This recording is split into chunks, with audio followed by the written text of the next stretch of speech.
Good morning, good afternoon, good evening. Happy Tuesday, Captain Coder here on this beautiful, thank you for the whoa, Corfless, on this beautiful Tuesday morning for me. I hope you are having a wonderful day wherever you happen to be. We've got, it literally just started raining. My poor dog does not like it when it rains, when it thunders. My partner's sleeping.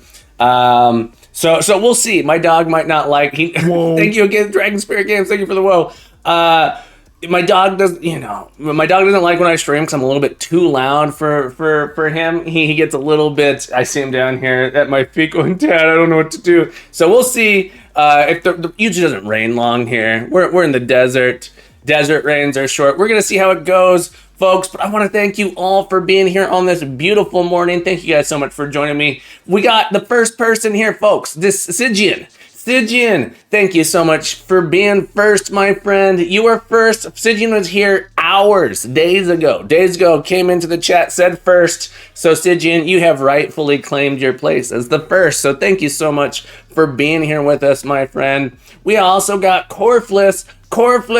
I'm so glad you're with us as well. I hope you're having a beautiful week, a beautiful day, a beautiful life, my friend. I hope it's all wonderful for you. I hope you're out there enjoying yourself. I know you got stuff going on. I know it's late/early for you. I know it's 5 a.m. local for me. 5 a.m. local. And I'm so happy to have you all here. Maybe John. Maybe it's not John. Maybe it's Maybelline. Who knows? But maybe John. Thank you so much for joining us as well. I'm happy you're here with us on this beautiful Tuesday. How the heck have you been? I'm so glad you're here. Why I can't have... Oh, we had the Grumpy Game Dev here last time. Oh, you're telling me I should change my tags. All right, folks. We can update the tags here. Give me a second to figure that out. The Grumpy Game Dev was here with his IKEA hat. All right, so we're going to update that to no IKEA hat. Add the tag. There we go. And then we're going to update this one to not grumpy. Hang on, not grumpy. All right, we got to get rid of cage match and what's another alternative to cage match? Baby proof. Baby proof. All right, I'm a baby proof streamer. Not Unity today. Unity. The stack is the heap and other stuff. All right, there we go. We got it. We got those updated, folks. Click on that done button. Here we go. Send it out. We shipped it. We got all those tags updated. Much better. What do you think of those, Corfless? How are those tags? Any better? Yeah. So thank you for letting me know about the IKEA hat tag. I'd completely forgotten about that. Dragon Spirit Games, thank you for hanging out. Thank you for listening. I think I don't know if the visual aspect of this stream is really what people are here for. I don't know if that's true. Sometimes people like to watch what I do, but that's why I put that's why I put myself down here in the corner. Maybe I should get, what are the things where, I could make myself a VTuber. Get a Captain Coder VTube down there. What do people think of that? Would that be better, worse, or the same? Better, worse, or the same? Who knows? We got to do something about that, though. Thank you for the love, Dragon Spirit Games. So glad you're here with us. A normal dev. Thank you for joining us. A normal dev. A normal dev. I'm so glad you're here. We are doing every Tuesday. Look, this is EduTuesday.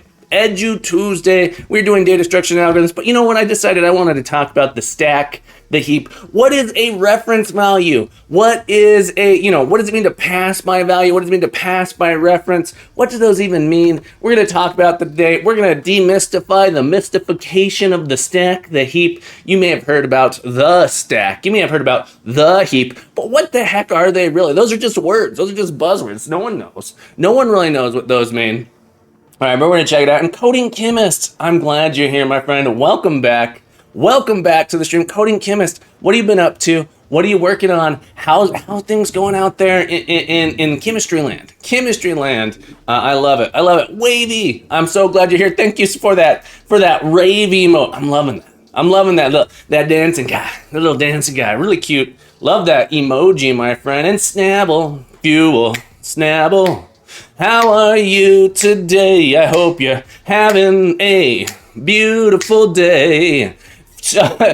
Yes, Wavy asks, have I heard about the comet? What time and how to see it? And I haven't heard about the comet. Nishimura Green Comet. What is it? A newly discovered before it vanishes for 400 years. Very cool. I'm gonna have to talk to my students about this. We have a, we have like, what do they call it? At my school, we have asteroid search team. They probably know about this. This looks cool. I probably should. I gotta vet these things so I don't get rickrolled again. You want out of the room? My poor dog. Dusty. It's okay. I'm sorry, buddy. You want out of the room? You want to go see mom? You're gonna stay in the room while the rain's going. Poor guy. He does not like the sky dog. Sky dog's flashing, making all kinds of noise. But Snapple, it's nice to see you. I'm here for visual aspect. VTubers I don't get. Look.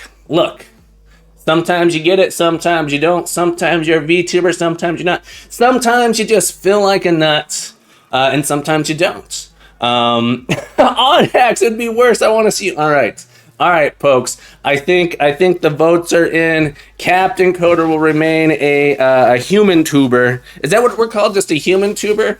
A human tuber instead of a VTuber? What is? V stands for virtual, I guess. Virtual. So I'm too hot to be hidden. I don't know about that. I'm sorry, Dusty. I'm not yelling at you. Oh, this poor guy. We might have to go to sitting mode so that way he can be comforted. All right, folks. The rare. Oops. Wrong button. Stream's not in. Hang on, folks. Don't go anywhere.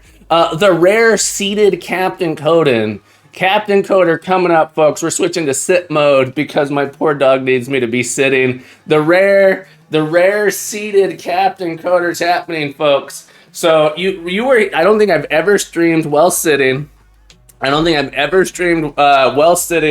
This is there's a first time for everything. This poor guy needs me to be sitting down so I can comfort him. So we're going to sitting mode. We do have a standing desk. So we're going to sitting mode. You're going to see the captain sitting down. Everyone's going to be like, the background. Lazy streamer. No, it's because I get all, my back starts hurting when I'm sitting. He first needs to go. All right, buddy, come here. Oh, hi. He's getting stressed out. We're going to adjust the camera a little bit here. Yeah, I've never streamed sitting. So we're going to do a sitting stream. So you guys can see a different, I don't know. It feels very weird to me to be streaming. We'll see. I don't know if I can handle. We'll see how long the ring's in. Oh, buddy, I'm so sorry. My poor dog. We might not be able to do this stream today, folks. I'm so sorry. We're going to keep going. We're going to keep trying. But Odex, I'm so glad you're here. Mooniz, excuse me, streamer. Is that a heap on your stack, or are you just glad to see me? Mooniz, I'm always glad to see you. Mooniz, I am always glad to see you, my friend. Always glad to see the Mooniz, the one, the only, the Mooniz. The moon is. I'm always glad to see the moon is. That is a heaping stack in my pocket because of the moon is. We love seeing the moon is here, folks. Volcara, how are you doing, my friend? How are you doing? I hope you're doing wonderful. Thank you for joining us on this beautiful day. I'm so glad you're here. Oh, Dusty, it's okay. It's okay. We're going to keep going. The rain's going to stop, buddy. I promise. He doesn't know what to do. He wants to stay here with me, but he also wants to. I'm being too loud. The rain is thundering. All this stuff here. We're going to see what happens here. Julian, welcome back. I am so glad you are here, my friend. I am so glad you are here with us. I need to go to IKEA first to get a chair. But hello, Julian. How the heck are you? I am doing absolutely fabulous. Any day I can wake up and code with the crew is a beautiful day. It feels so weird to be sitting. I hope you guys have no idea how weird it feels to be sitting and streaming. I can't look. I'm trying. I gotta move around. My feet are like stable on the ground. I'm sitting. Oh, it's weird. It's very peculiar. Julian, thank you for the comment. Excellent world. I appreciate you, my friend. All right, now you want out of the room? It's like he keeps wanting to leave, and I get up to open the door, and he's like, I don't. Come on, we'll go see mom. Okay. See how that goes. All right, so he wanted out of the room. But then he stopped as he left and looked back and was like, Dad, don't leave me. All right, we're going to switch back to standing mode. I hope you enjoyed it while it lasted. I hope you enjoyed it while it lasted. But we're switching to standing mode now. We're switching back to standing mode. I couldn't handle it. We'll see. He might come scratching at the door. We're gonna give him a little bit. An exciting minute to remember. That's right, folks. That's right.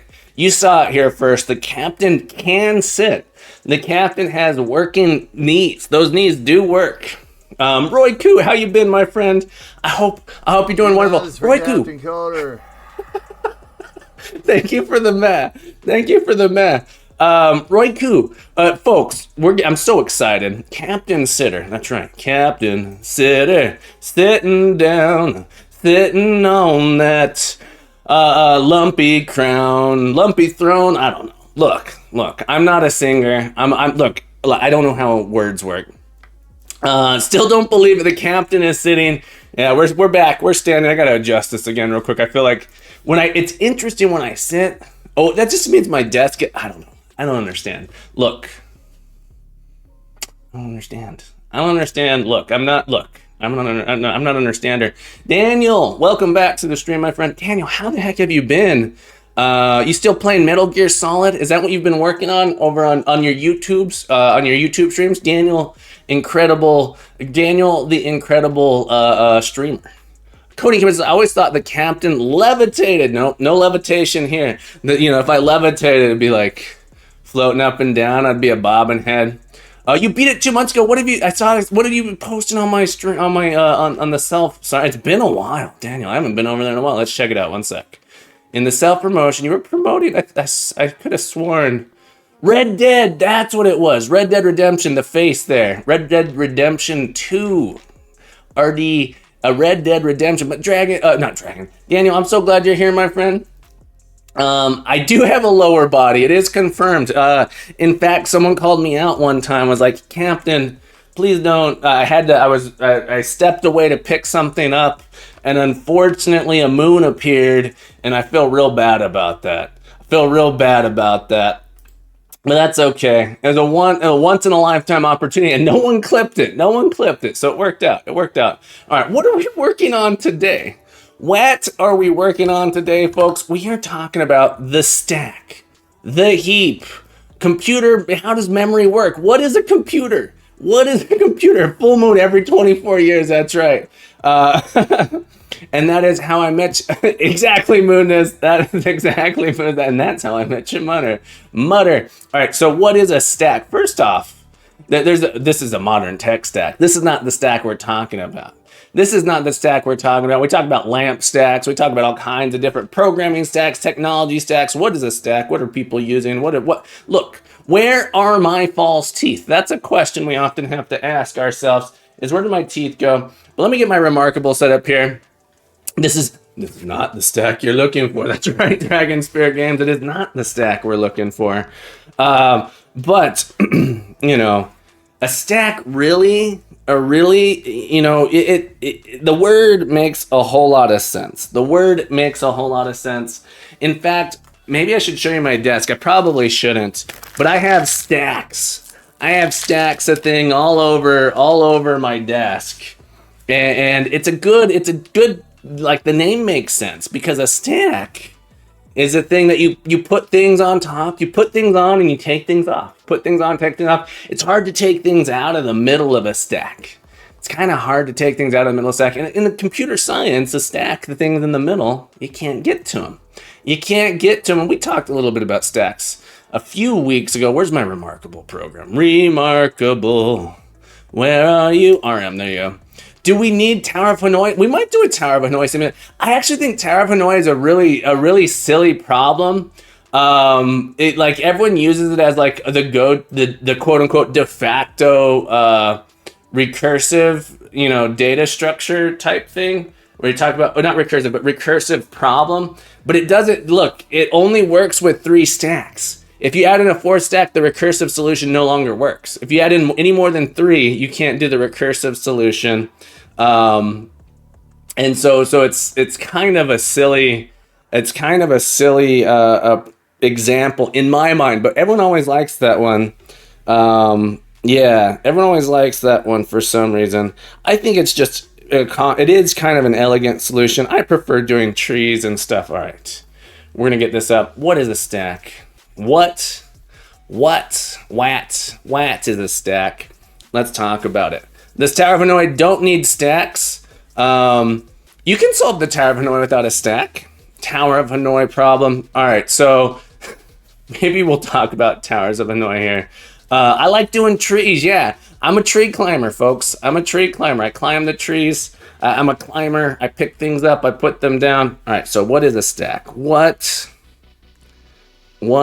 is a stack? All right, let's ask the question. What is a stack? Thank you for the Doi Dragon Spirit Games. Thank you for the Captain Monkey confirmed. It's true. It's true. No, Roku.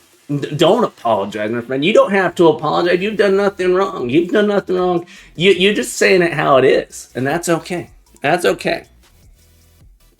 Directed acyclic graphs. There's nothing wrong with those either. In fact, they're incredibly useful. So, what is a stack? What is a stack? Well, we often, let's say a stack is really in computer science. A stack is a data structure that is a last in first, I guess I should capitalize I, first out data structure.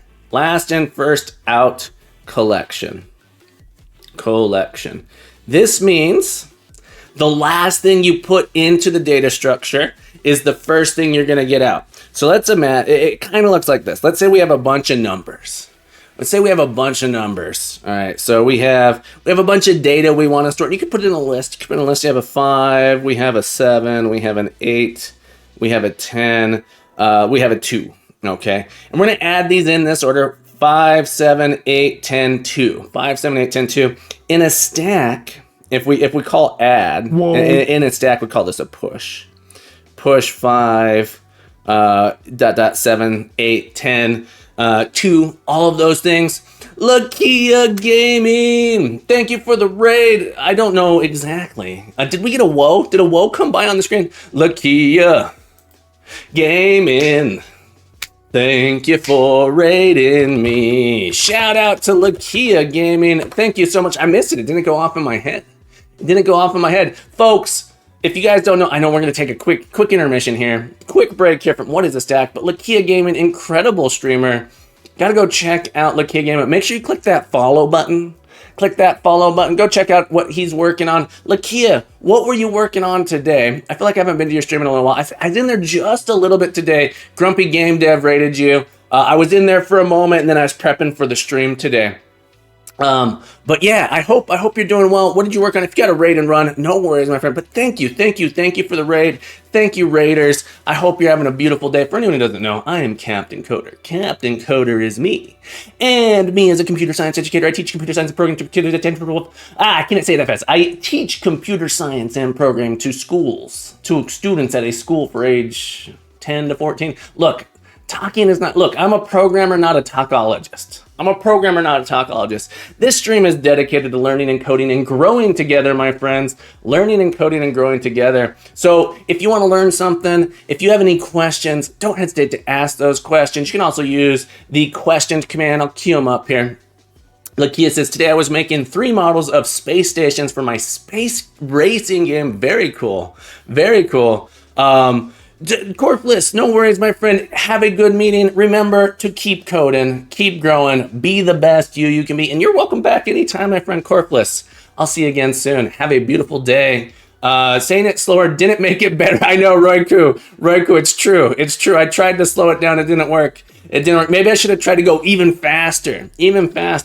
But what are we talking about today? What are we talking about? Today? Today, every Tuesday, we try and do an educational, try and learn something new. A lot of people, hear the word stack, hear the word heap, and it's like, what is a stack? What is a heap? What is the stack? What is the heap? And so we're going to talk about that.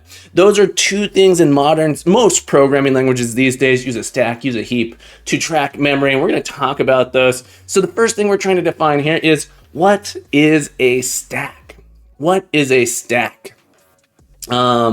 No worries, Lakia. I think making 3D models, not 3 models. But yeah, thank you for sharing. If you got any links for us, Lakia, feel free to post those.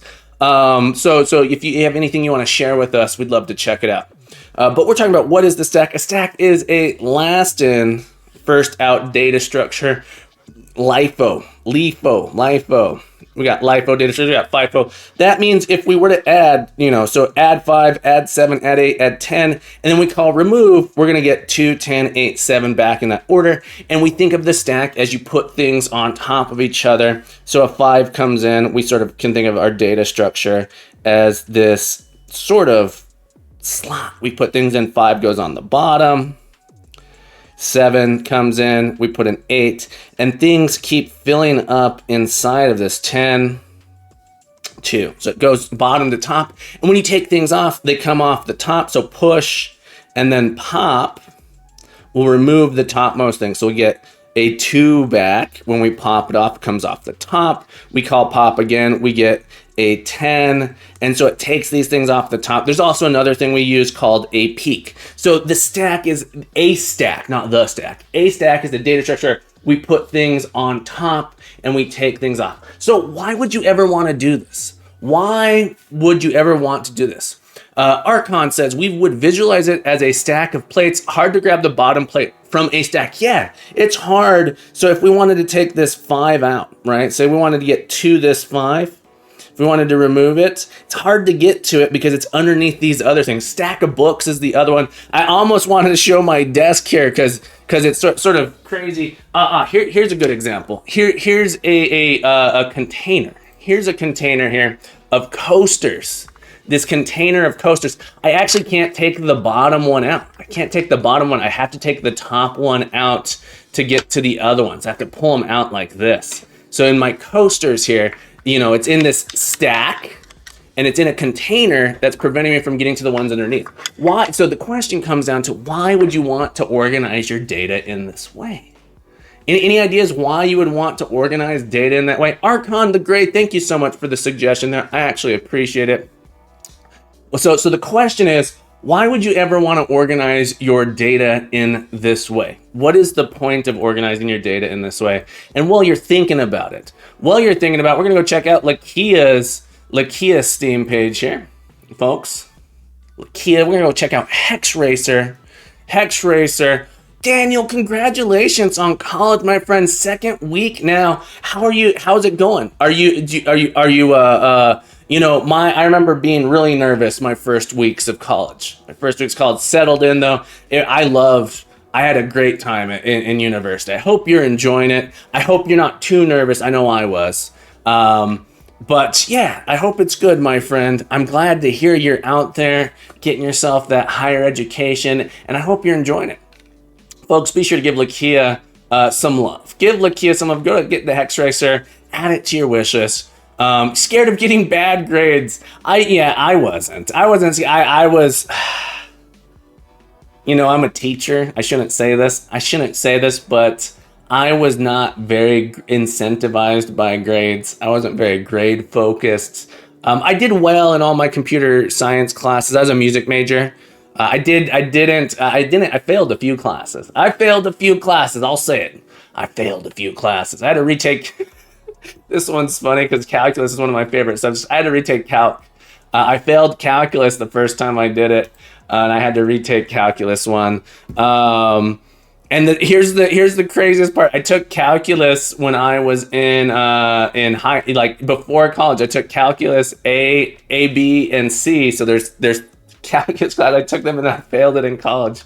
I don't remember exactly. Did I stop going? I can't remember exactly why I failed. I think I might have not just gone to that class or something. Anyway. All right. So why would you ever want to have a stack? Why would you ever want to have a stack? Well, a stack allows you to remember where you have been. So here is a good example of a stack. When we click back, did you know your browser is using a stack to remember so I was trying to find a good meme for us. When you click that back button, the back button can be a stack. The back button here keeps all of things. Notice the first place we went here is down at the bottom. Down at the delete browser history. Yeah, I should have. Back here is going to keep track of it. When we go back, it actually is pulling the most recent thing off. So a stack lets us sort of keep track of the most recent history easily. So we can go back and forth, back and forth. And that is what the stack does in a program. When you're writing your program and you perform a method call, a function call, the context of that call goes onto the stack to keep track of where we want to go. So when you call return, when you use return, it says go back to the previous stack entry, and they're called stack frames most of the time. So let's do an example here. Let's write a program. And let's think about the memory model we can use to keep track of the stack of this context here. I'm gonna open up my program here. We're gonna write a function. I don't know, I didn't think this through enough. Maybe I should have planned a little bit more for this, but that's okay. We're going on the fly. We're going on the fly. We're flipping it on the flippy flop fly. All right, so we're gonna write a really dumb method here. We're gonna write two methods here. Bool is even. It's going to take in an int num. All right, so it's going to take in a number, and the goal here is to return, whether or not number is odd or even. We want to know whether or not the number is odd or even.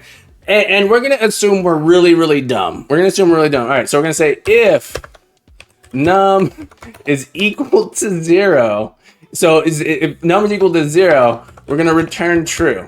Okay, we're going to return true. If num is equal to 0, we return true.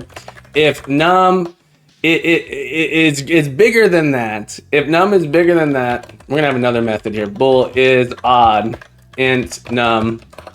I have another dumb one here. If num is 1, return true. Okay.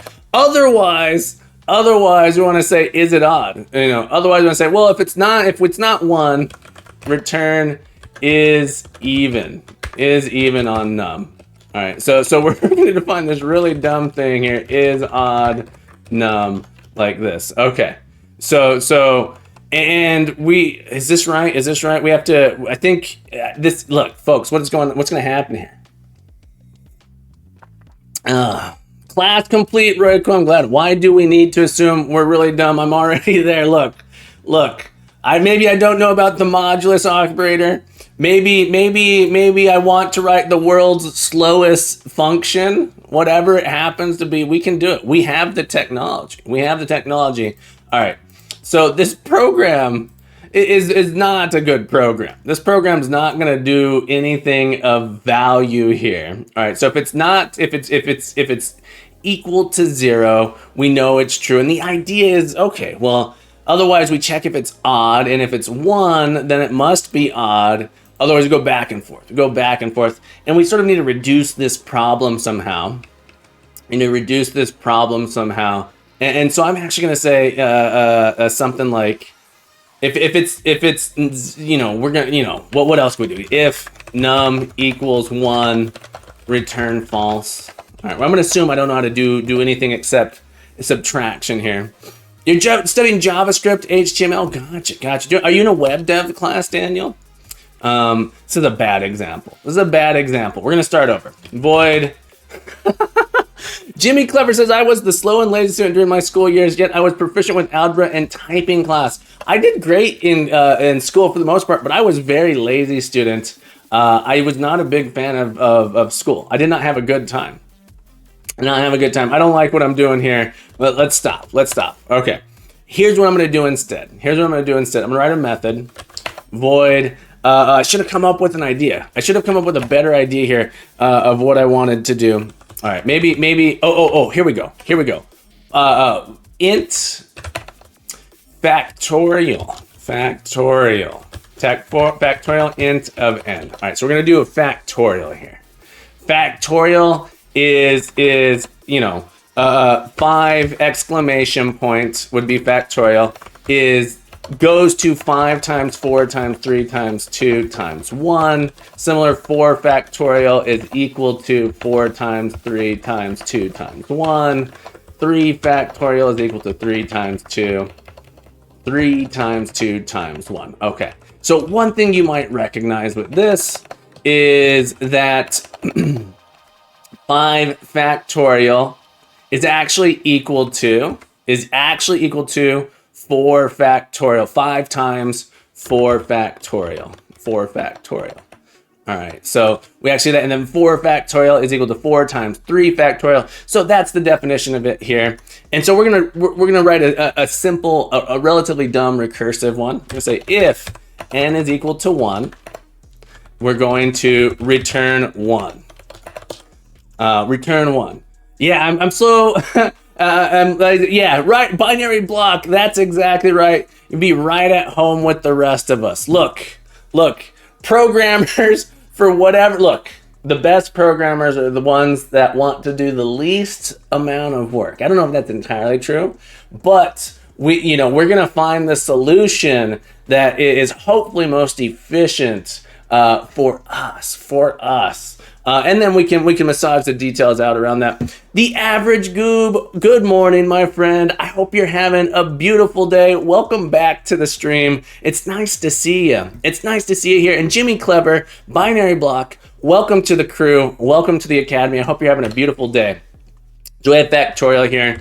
And then the additional definition is basically, all right, if we're at 1, this is what's called our base case. It's called our base case. Reducing duplicated code. Yeah, this is our base case. And then we're going to say, okay, well, this is really equal to n time factorial of n minus 1. Minus 1. So we can reduce it here like this. If n is equal to 1, we're done. Otherwise, n minus 1. And so now we can do things like factorial of 5. Okay, factorial of 5. And then if I do a .NET run here, oops, hang on. We gotta go. Calm down, Captain. Calm down. Do a .NET run here. We should get 5 times 4 times 3 times 2 times 1. Oh, I didn't print anything out. Int result equals console.writeLine result. All right, let's try again. Let us try again. Can we do it? 120, is that true? 5, let's test it. 5 times 4 times 3 times 2 times 1 is 120. We've done it, folks. Problem solved. Stream's over. Have a beautiful day. I'm just kidding. We're back. Hang on. Sorry.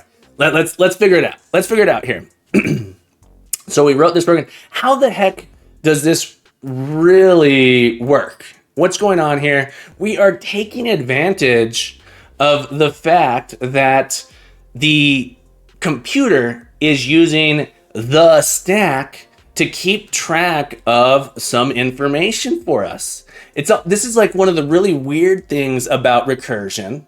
And it's why, when I try and teach recursion, I usually don't even say the word recursion. It's like, we're just going to write some code, and, we're going to pretend it's not weird to call this function inside of itself. We're going to pretend it's not weird. So let's look at what's going on here with what is called the system stack. The system stack here. Okay, so we have what's called the system stack. The stack. So previously we're talking about a stack, what a stack is, and now we're going to talk about the stack. What is the stack that we use, and how does it work? What's going on with it? Well, it is keeping track of it's keeping track of memory. So the stack is a way to track memory in a computer, in a system, logically. So we can remember where we came from, what we're doing. And so every time I make this call, tuna omelet, taking you back. Let's take me back to the place with that stack. Those stack calls, we're gonna make them and then return and hope we don't overflow. That's right, tuna omelet. We're gonna try not to overflow this stack here. Also, Balint, Science Dreams, welcome back to the stream, my friend. I hope you're having a beautiful day. Good morning, stack leader, Captain. That's right. Tuna omelet, thank you so much for the follow. Have you had a tuna omelet? It's so tasty, delicious, yum, it's good. It has so much protein. A tuna omelet, thank you. Thank you for the follow, tuna omelet. I hope you're having a beautiful day. Look, now you're making me hungry over here. Making me hungry. I haven't had breakfast yet. I'm gonna have to go have myself a tuna omelet. Thank you so much for the follow.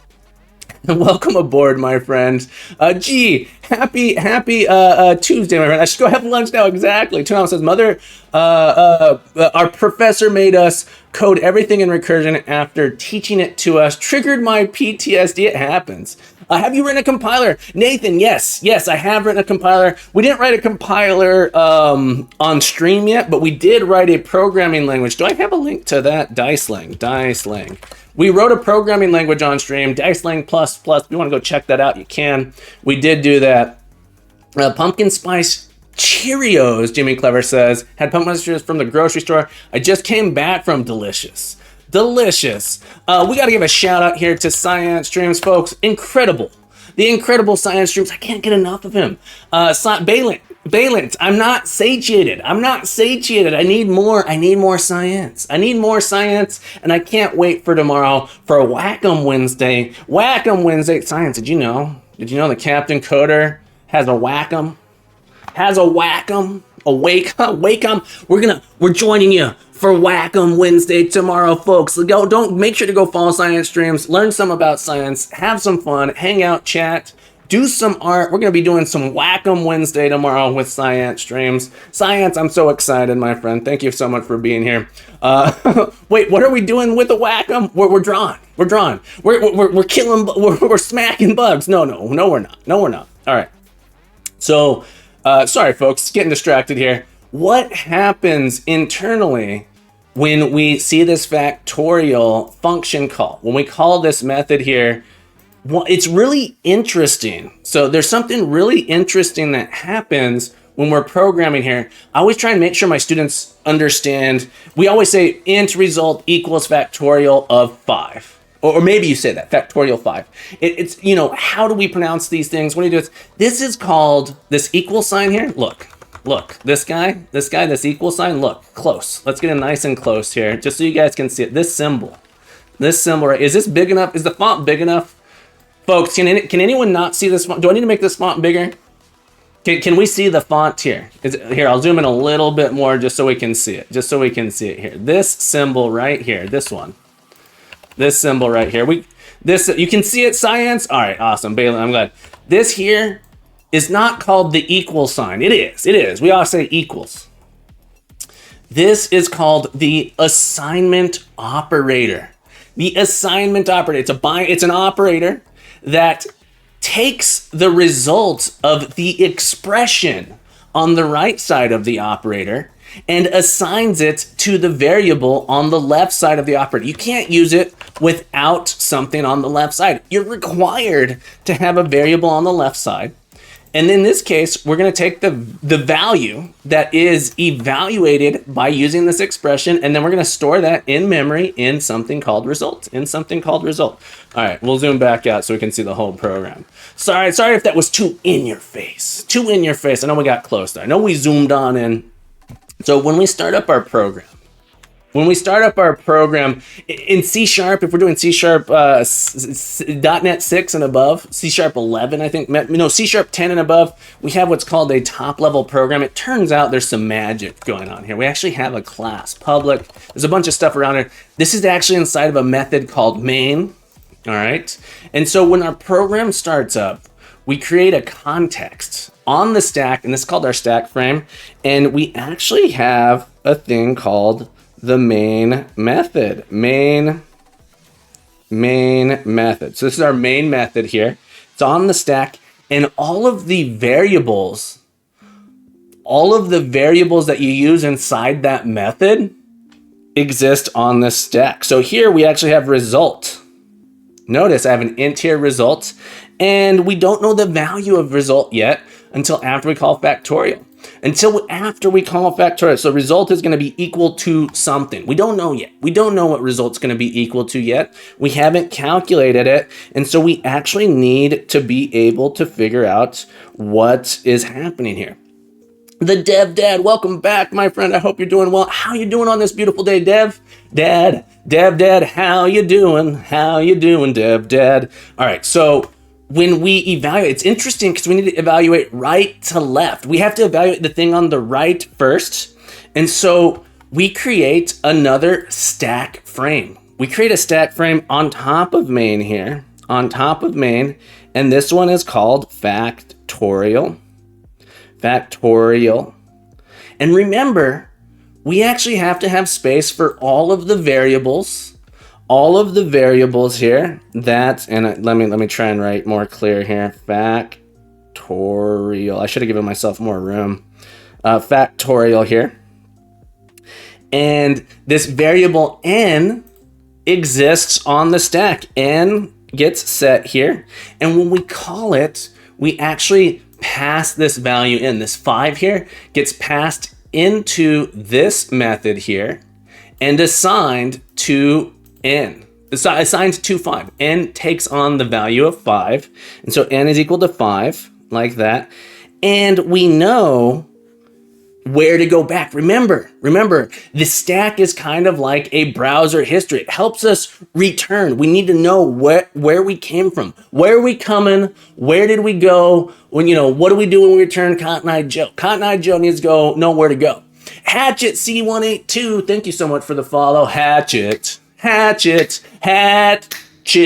want to thank you for following me. That's right, Cyan Streams. Cotton Eye Joe, the inventor of the stack. I'm glad you're doing great, the Dev Dad. I think you streamed this morning. I missed you. I was prepping for my stream. What did you work on today? How is Embedder coming along?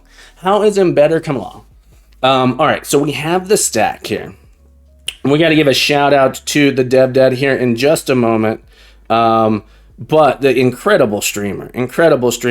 All right, so we factorial here, and we come in. And now we can use that variable, say, is n equal to 1? And we know we're in this context. We are in this context, n equals 5.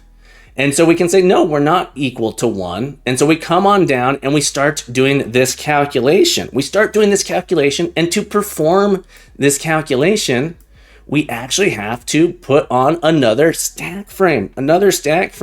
So we have a return. When we go to start evaluating this, we end up with 5 times. We substitute that 5 in 5 times, right? 5 times. Let me make this, should have made this a little wider to begin with. 5 times. And then we have to actually finish evaluating this. So we're going to add another stack frame here. Factorial is what we call here. And then this factorial, we're passing in a new value, n minus 1. So n here becomes 4. And then we're able to evaluate that in this context, in the context here. Okay, n equals 4. And now we end up to return 4 times. And then we have to continue evaluating. So we're going to keep adding stack frames here. We keep adding in these stack frames, factorial. N minus 1. So now n is going to be equal to 3. We add in a stack frame here. And this is how the computer, it's really interesting because there's no sort of intermediate variable that's keeping track of these things. There's no intermediate variable that's keeping track of it. The stack is actually keeping track of it for us. Factorial. All right, n equals 2. And we're going to add one more on top of this. And then we have factorial.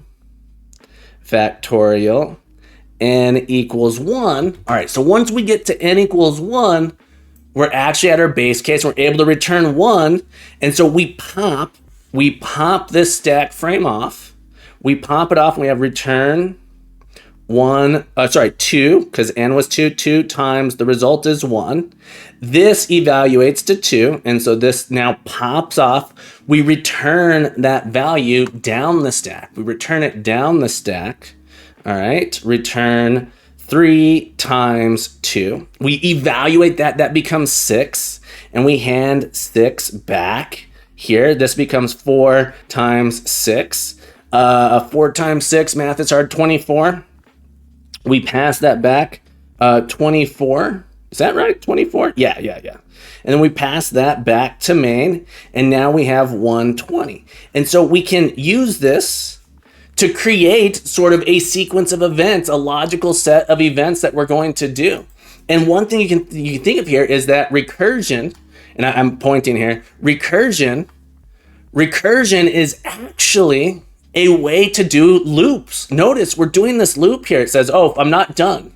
I'm not done. I'm not done. So if we wanted to rewrite this as a loop, your stack is full. Gee, I'm so glad you're here, my friend. What happens when your stack is full? It's dangerous. It's dangerous to let your stack get too full. Folks, also don't forget, Dev Dad, I'm so glad you're here. I'm so glad you're here, my friend. Folks, if you guys don't know the Dev Dad, if you want to get into web development, if you like the captain, because the captain tends to explain things in a way that you understand, the Dev Dad's 10 times better at explaining things than I am. Amazing software developer, streamer, and father, making a productivity app called Embedder. Ooh, one of your emotes changed. One of your emote tags changed there, Dev Dad. I see the heart. We get rid of one? Dev Dad. Oh, that's interesting. We lost one of your emotes changed on me. We'll fix that. We'll have to go bin and fix that. Oh, you got rid of your GG, your GG emote. That's okay. Working on an app called Embedder, folks. Go check out the Dev Dad. We love the Dev Dad here. Incredible streamer. He's on before I am, pretty much every day if I'm correct. All right. So this is the basics of the stack. The basics. This is like as simple of the stack as we can get. And so you've probably also heard of the heap. So we have the stack, and then we have the heap. And folks, if you have questions, get them in. You can use the question command to ask me something so I don't miss it. Sometimes I miss things in chat just a little bit, but if you have one, get one in. We'll do our best to answer it. Doesn't even have to be related to what we're doing. If it's not related to what we're doing, we'll answer it during our first break. Redmer, welcome back to the crew. Redmer, how you been, my friend? How is your project coming along? If I'm correct, you were doing, what was it? You were, what was the library you were using? You were doing something with web dev, with JavaScript. Fancy mug. Yeah, I have a pretty fancy mug here. It's one of my favorite mugs. I really like the mugs that have the lip on them because I'm a spiller. View plus leaflet. That's right. No, G, it's actually gone now. I have, it's just not, he doesn't have that particular emote before. He used to have a little emote that said GG, and he doesn't have it anymore. So if I look at the Dev Dad's emotes, I don't see that one. Or maybe it's a higher tier, because I am subscribed to the Dev Dad. Okay. The stack, the heap, what is going on with that? So the stack is a place where we can store data, keep track of where we are. But sometimes we need data to be persistent. Sometimes we need data to be persistent between these things. And so you'll notice I'm actually making a copy. I'm making a copy here. This N here, we end up with multiple copies of N, which is fine. Each version is different. But let's look at something real quick. Let's look at something. So this idea of pass by value and pass by reference. You may have heard this before. So if you're in a programming language like Java, they say it's pass by, technically I think it's pass by value, but everything happens to be references. So let's take a look at what that means real quick. I'm gonna add in a function here. Add in a function int increment int I. We're gonna do I plus plus return I. I plus plus. Ooh, let's make this a void method actually. Void method. I plus plus. Or to be more clear, I equals I plus one. All right, I equals I plus one. We have an int. Bananas equals 5. If I do increment bananas, hang on, increment, did I spell increment wrong here? Increment bananas. All right. If I do this is a tricky one. This one's a little tricky, and you might already know the answer to this. So let's go with our console.writeLine bananas here. I equals I plus one down here. I equals I plus 1. It's telling me, hey, I should do I plus plus. Use the plus plus operator. It's the same thing, I plus plus. Some languages don't have plus plus. We're going to do it here. Rimmer says, I've been looking for my collection of mugs as well. They're still in box, and I'll be cleaning them and putting them in display. Very cool. Did you move recently, Redmer? So I have a zillion mugs. I have too many mugs. I probably have too many. So when we call increment bananas here, what do we think the result here is going to be? Any guesses? Anyone guess what it's going to be here? It should be 5. We're going to increase it 1, 6, 7, 8, 9. You might say, okay, well, I'm going to get 9 back out here. If I run this program, am I going to get 9 out? Am I going to get 9 out? Because I'm incrementing bananas 4 times. .NET run. .NET run. And we end up with 5, and this can be really confusing. This could be really confusing if you think this is going to increase here because, hey, wait, what? I'm increasing it here. Isn't this the same? Isn't this the same as doing bananas plus plus, bananas plus plus, bananas plus plus, bananas plus plus? Isn't this the same thing? Isn't this the same thing if I do that? I get 9 if I do it here. Why? Why is it the case? Why is it the case that when I do it through a method, all right, so I have these bananas plus plus like this, I get 9. When I do bananas increment, I get 5. All right, so I get 5 out this way, even though I plus plus, shouldn't that just be modifying bananas? This is sort of like a challenging thing. This is something that confuses a lot of developers, not even developers, a lot of programmers, even seasoned programmers who aren't completely familiar with what the stack and the heap and how memory management works. What is the memory model that we're using here? It's an easy one to get confused by. This is an arbitrary value here, or an arbitrary example. But let's talk about what's going on here. Let's talk about what's going on here. I'm going to go over to my new stack. I'm going to create a new page here so we can talk about what's happening.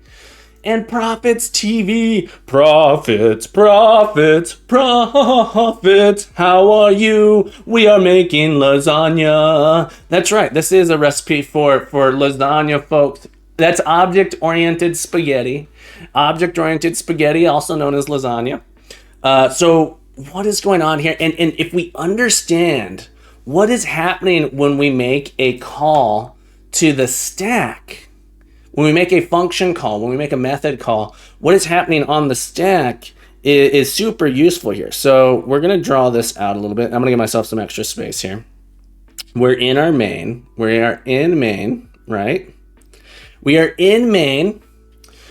Tuna omelet, don't you make your lasagna with bananas? What would you use instead? What would you use instead? I'm just curious. Look, this isn't a tuna lasagna. This isn't a tuna lasagna. The stack diagram, that's right, the stack diagram. So this is our stack frame. This is sort of where we start here. So we have our main, and in main, we have one variable called bananas, and it is equal to 5. It is equal to 5. Bananas is equal to 5, okay? And then we're going to call increment bananas. That's all right. So we're going to create a new stack frame. We're going to create a new stack frame here. And this is increment. Okay, increment. And we are passing in bananas into this call. So I needs to have a value. And we actually say, okay, well, what is the value of this? It's 5, and we pass in I equals 5. So bananas was 5. We looked up here what was bananas, and we copy that value onto this stack frame. So I is equal to 5. We execute line 17, which increases. So after line 17, I equals 6. So increases I. But these are 2 different pieces of memory on the stack. They were related momentarily when we copied bananas into that stack frame. And then when we exit this, when we return, we pop that frame off. We pop that frame off, and we no longer have a reference to it. So now we're on line 10, and we're calling increment again, and that says, okay, create another stack frame. Create another stack frame, increment, and I didn't spell it right, but that's okay. What is we copy the value of bananas over. We copy that value in, it becomes 5.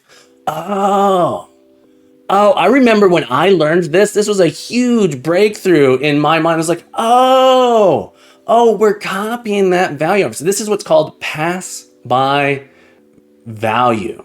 We are passing that value in, not the variable, not the memory that's there. We are passing that value in. We're making a copy of it. This is going to increment to 6, and thus it never changes. It never changes. So the context of where that variable exists, where that variable lives, is super important. Any variable that's declared as an argument, any variable that's declared as a parameter. Argument and parameter can almost be used interchangeably.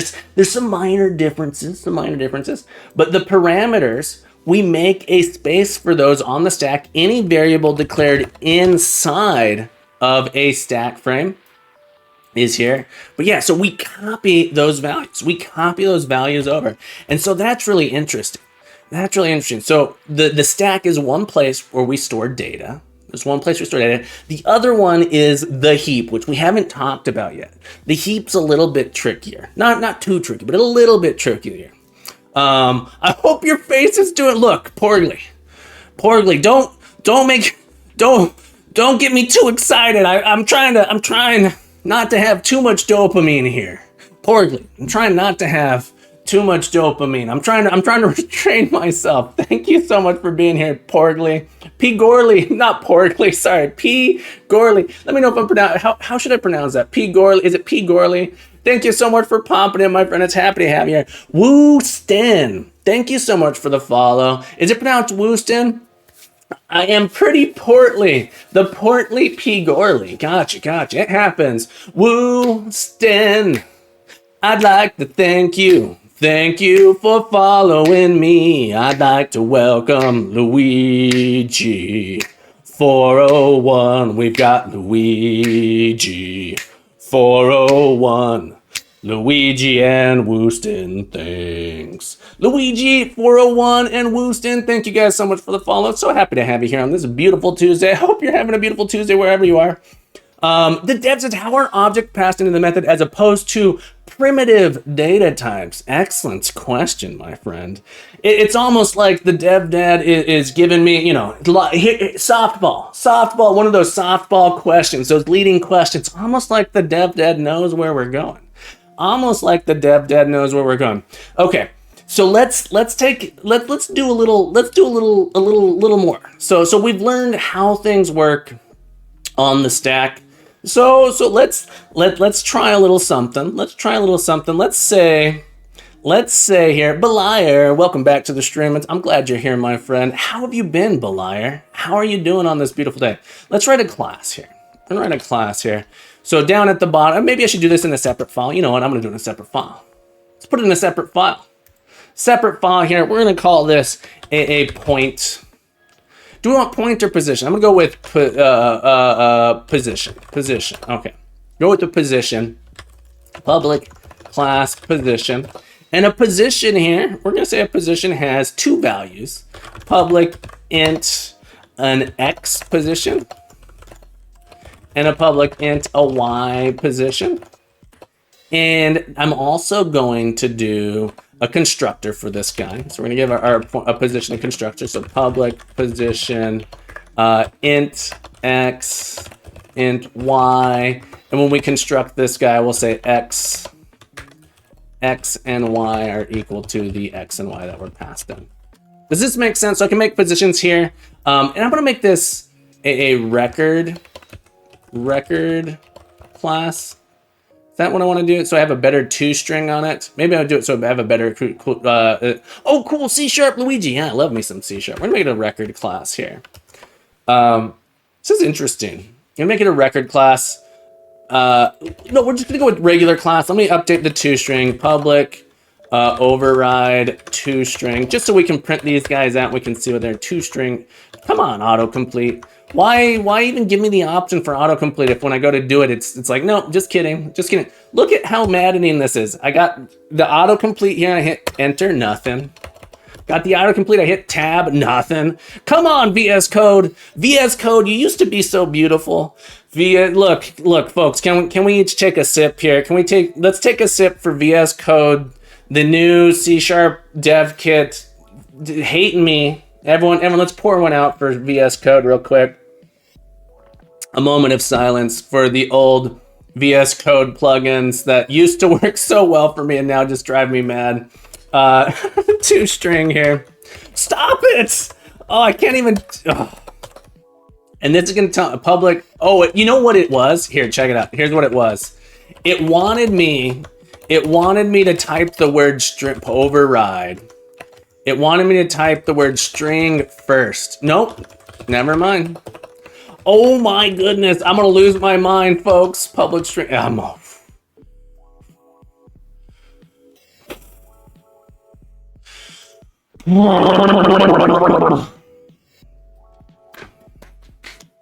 Okay. We're good. Okay. Return. Woo. Thank you for the DOI MMO plug. Thank you for the DOI. I'm almost losing my mind there. All right, we're gonna create a thing here, position. We're gonna have an X and a Y so that we can see the outcome of this. So yikes, look, how long did it take me to write position here? Oh, goodness, too long here. ID&T, welcome back to the stream, my friend. I hope you're having a beautiful day.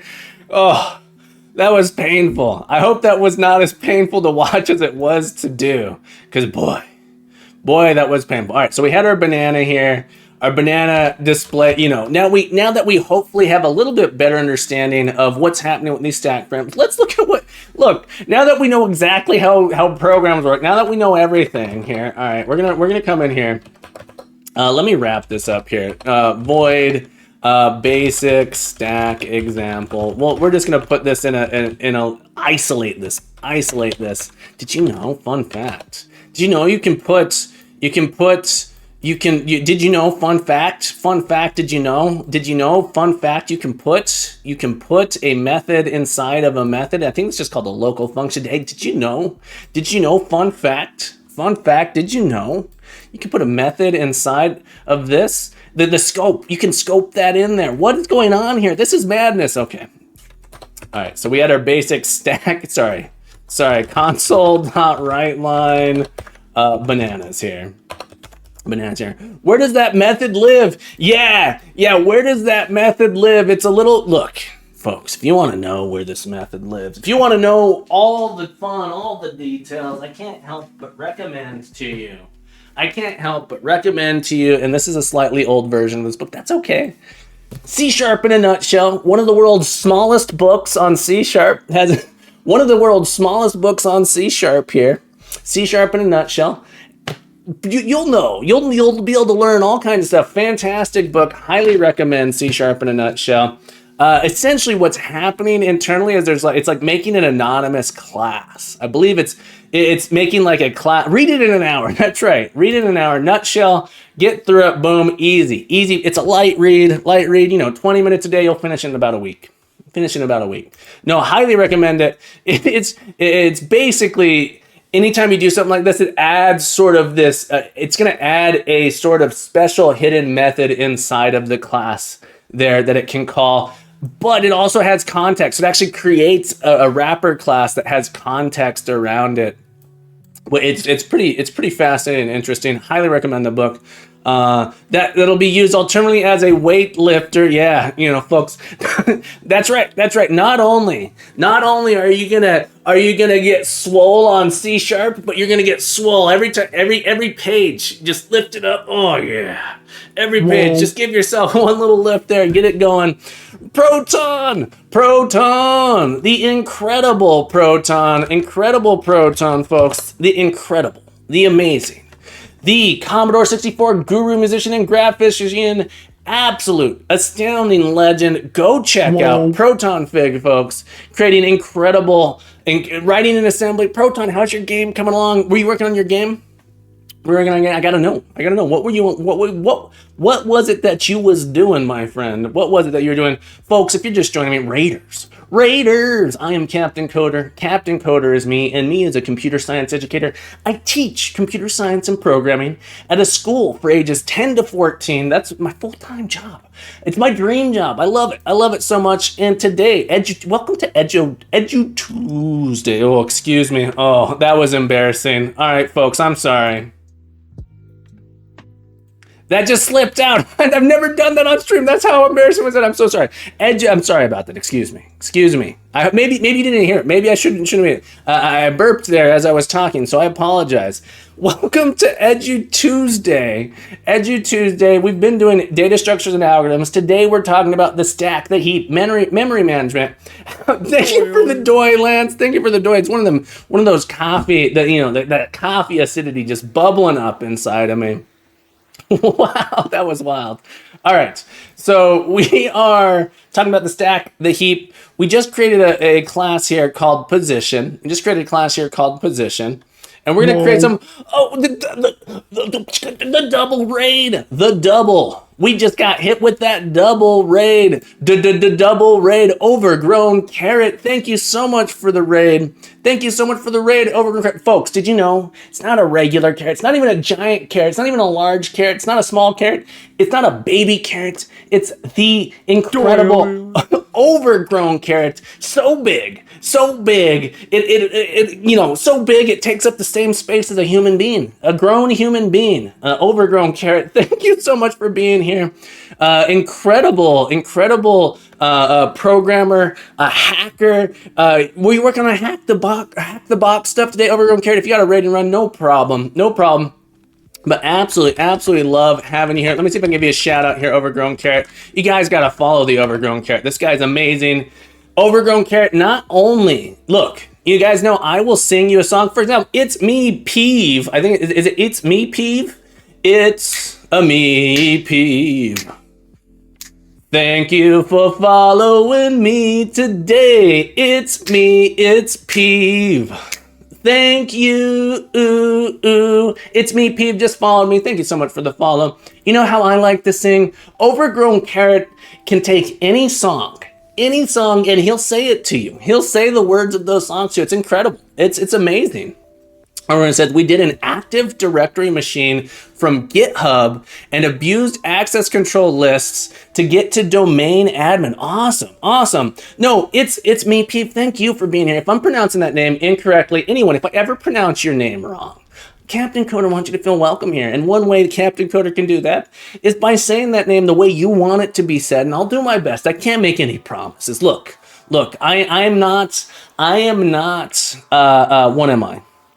I'm a programmer. I'm not a wordologist. I'm not the best with the words.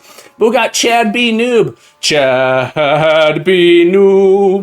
I would like to welcome you to the crew now, Chad B. Noob. Thank you for following me. Chad B. Noob, thank you so much for the follow. Welcome aboard. Happy to have you here on this beautiful day. But Overgrown Carrot, thank you again so much for the raid. Folks, we are talking about, what are we talking about today? We are, it's EduTuesday. So anyone doesn't know, I am Captain Coder. Captain Coder is me. Thetra, welcome back to the stream. Thetra, what are you working on? You're always making these incredible, Thetra, if you got any links for us, let us know. You've been making some incredible stuff. You've been making some really amazing games lately. I'm looking forward to it. Are global variables on the heap? It depends on the programming language, but typically, yes. It depends. The answer is it depends. The memory model that I'm going to talk about is yes, they'll be on the heap. They'll be on the heap. It turns out it depends a little bit. Usually you have what's called a static table, and they're in that static table. But that's okay. Anonymous. Is it anonymous or anonymous? 1221. Anonymous. Following me today. Oh yeah. Anonymous. Thank you, yeah. Thank you for following the Captain Coder. Anonymous, however you pronounce it. I'm sorry if I'm getting it wrong. Thank you so much for being here. You're working on a jam right now. Thetra, what jam are you working on? I'm going to be in Jamly. Jamly, thank you so much for being here. I hope you're having a beautiful Tuesday. Welcome to Tuesday, EduTuesday. Thetra, what jam are you doing? On Thursday, we're going to be starting the Journ Jam 2, folks. Sorry for the distractions. All the distractions, sometimes I get sidetracked. Look, Captain Coder's never been distracted, ever. I never get distracted. I focus on exactly what I want to focus on. Journ Jam 2, folks. What was that? Journ Jam 2. I don't even know what I hit there. Folks, got to go check out the Journ Jam hosted. We're going to be starting this on, we won't be able to start it on Thursday because it's not going to actually start up during my stream time. So we'll probably be doing a little bit of prep or something. We'll see. Journ Jam 2 starting on Thursday, folks. Irish John. You guys got to go give Irish John some love. Incredible game developer, streamer extraordinaire, making the game Rise of Piracy. It's a single and multiplayer action exploration, real-time strategy game. I'm so hyped for it. You can watch development pretty much every day in the evening, my time, whatever time it happens to be for you. But be sure to click on that, give it a wish list, and then join the Journ Jam. Join the Journ Jam. Join the ranks of the incredible 54 people join. We got to get that number up. Boost that number. Go over there. Join it now. Give this game some love, folks. I can't wait to play it. It looks incredible. Microprose is the publisher here as well. Picked it up. That's how good it is. That's how good it's going to be.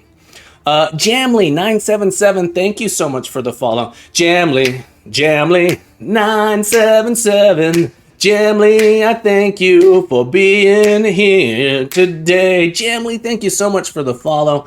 I hope you're having a beautiful day. All right, folks.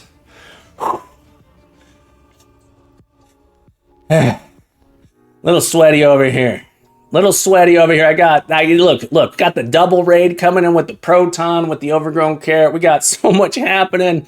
I'm dripping here. We're gonna get back into it. Even though I can't play Gilgamesh, how sweet of you. That's very nice of you. We were talking about the stack. We wrote this interesting example here where we have bananas. Bananas is this variable. And if we call increment on it, and notice increment just does plus, I plus. We get 5 back. And that's because this int value is passed by value. It gets a copy passed in here. And so we're gonna see if this holds up. Will this hold up? We have a class here. I'm gonna write another one. We're gonna create a position. Position equals new position here. And we're going to put us at 5,3. And just, console.writeLine position. Make sure our toString works here. We wrote a toString here. So we have an X, we have a Y position. We can do a .NET run. And it will actually give us position X equals 5, Y equals 3. Awesome. Let's write a method called shift position, and it's going to take in a position P position. Let's try and name things kind of okay, maybe not the best. We're going to do position.x++. All right, position.x++ here, and now we can do shift position on the position that we have here. All right, we do this a couple times. Here. And then if we write out console.writeLine position,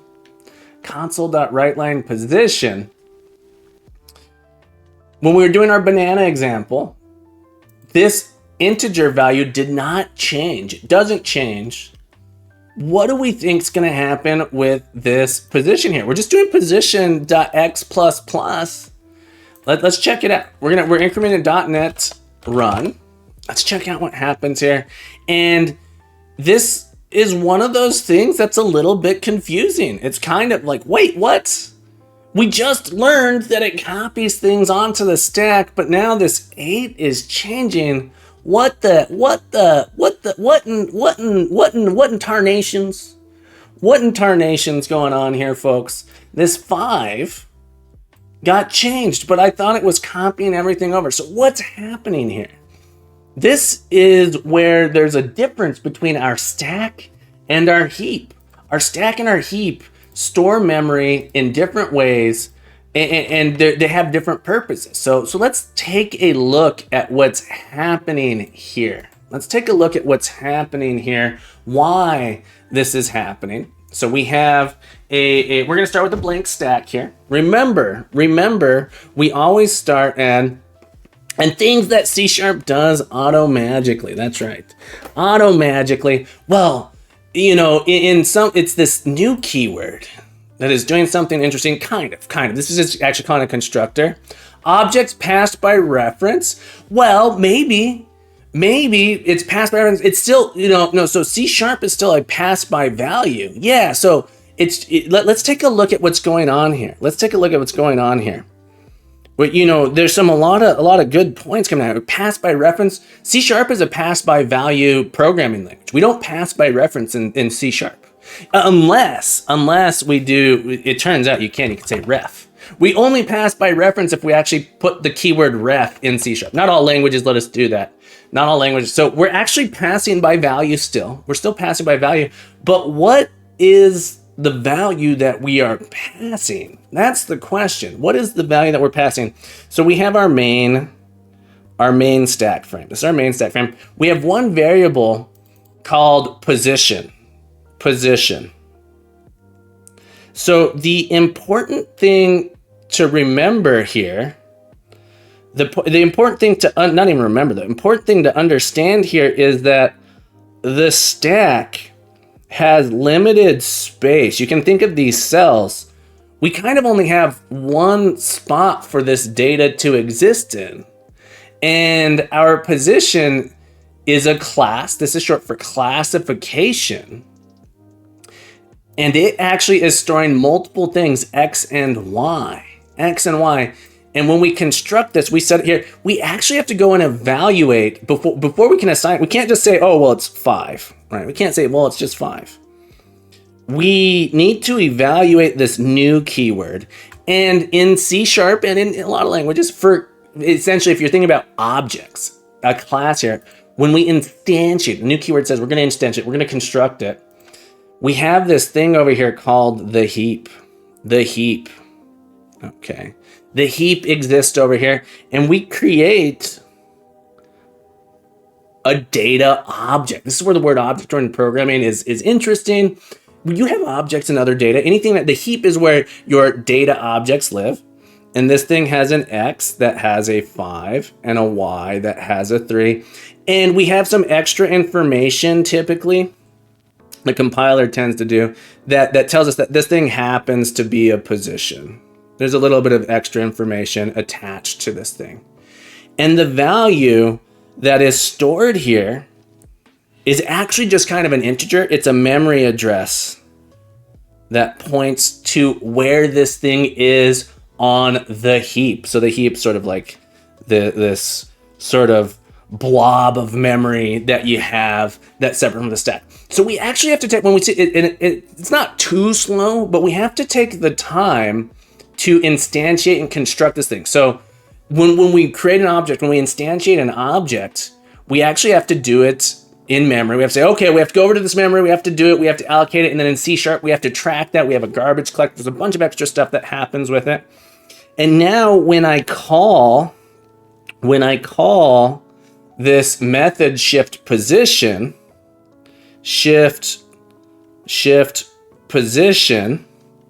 what are we copying? What is the value we copy? We always copy the value from the stack. So this one is going to be position, right?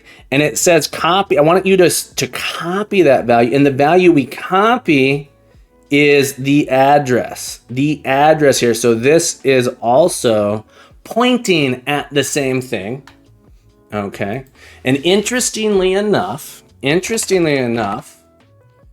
so it turns out we're copying the value of the reference, the address. We're copying what it's looking at, what it is in memory here. And remember how I said This equal sign is the assignment operator. This dot thing is actually also an operator. Everyone calls it the dot operator typically. Does anyone know the actual name of this thing? No Googling, no cheating. Don't Google it. Does anyone know the name of this thing? I feel like it's something that you don't really need to know.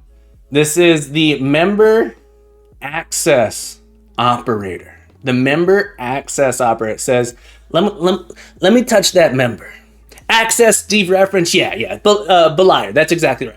Belier, that's exactly right. So in C-Sharp, it's called snazzy name. Yeah, no one calls it. Everyone says it's the dot operator, dot, position, dot. So no one calls this the the assignment operator. It's the dot thing's dot. Yeah, that's exactly. So what this dot does is it says follow the arrow. This is why I like in my diagrams, I like to do it as a dot here. Whoa. Good morning, Patty Wax. It's the real Patty Wax, folks. Patty Wax next. Thank you for the whoa. Happy to have you here. I hope you're having a beautiful day. And the dot operator, the member access operator says, follow the arrow. Follow the arrow. Whenever you see this dot, it says follow the arrow and access the thing at the end of the arrow. These are our member variables. They're often called fields. In this case, they're actually methods because we're using these properties. But essentially, there is an access at the end. These are members. A pointer to the memory address. Yeah, so it's saying that this is pointing at it. And so when I actually call x++, I am modifying this memory directly. And that's the main difference here between shift position here and our banana example. We aren't modifying the thing on the stack. We're modifying the thing on the heap. Tylondo, welcome back to the stream, my friend. How you doing on this beautiful, beautiful Tuesday? I hope you have a beautiful Tuesday. So that sort of difference. Classes are allocated on this heap. When you see this new keyword, it says, go into the heap, make an allocation. And what's nice about this is I actually don't have to copy this whole thing, but now I have to dereference. I have to go into memory and find it. It turns out that there's some trade-offs here. When I'm doing stuff on the stack, I don't have to worry about the allocation. I don't have to worry about the deallocation. I don't have to manage that memory. Just sort of exist out there in the heap. A normal depth for the most part, yes. Typically, yes. The stack is much faster than the heap because you can just increase it, decrease it. All of the memory sitting next to each other. So we have this idea of things that are close to each other in memory. We can deal with them faster. Things that are spaced out in memory, we have to, your CPU has something called a cache. We have to go and swap that memory in and do stuff with it. So things on the stack tend to operate really fast, but we have to make copies of it. And that copying, when it's only a single value like this, boom, it's fast. It's pretty cool. Typical normies and board spaces. Thank you so much for the follow. Typical normies. You're calling me out with that name. I know I'm just a normie. I got a lot of code up here. People don't realize Captain Coder's a simpleton. Captain Coder's not that smart. People think I'm really smart sometimes, but really, I'm just good at coding. I'm a codologist, folks. I study the code. I study the teaching. I'm not good at much else. Typical normies, welcome to the stream, my friend. Happy to have you here. And board spaces. Is it board spaces or boardy spaces?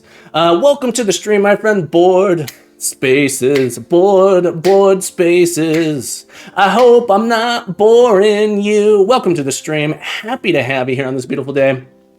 Ari says, what's good, Captain? Your stream is a university education. Well, I learned this stuff at university. So fun fact, I started programming when I was 7. I didn't learn these things until I got to university. I don't think you have to go to university to be a programmer, to be a developer. But you're going to learn a lot of these things. I could have learned these things outside of that as well. I just didn't. I didn't know what I didn't know. And then I took an architecture class and it was like, oh, wow, this is amazing. How does it work internally? So the class that I took, what was it called? It was data organization. It was like a programming class in C called data organization. And we ended up implementing malloc. We wrote like a garbage collector. It was awesome. Such a cool class. We got, this usually new is on the heap in C++. So this is one thing I actually dislike in C++. That's not true. It turns out new doesn't actually mean on the heap. In Java, when I teach AP Comp Sci A, and I haven't taught it I don't work at a high school anymore.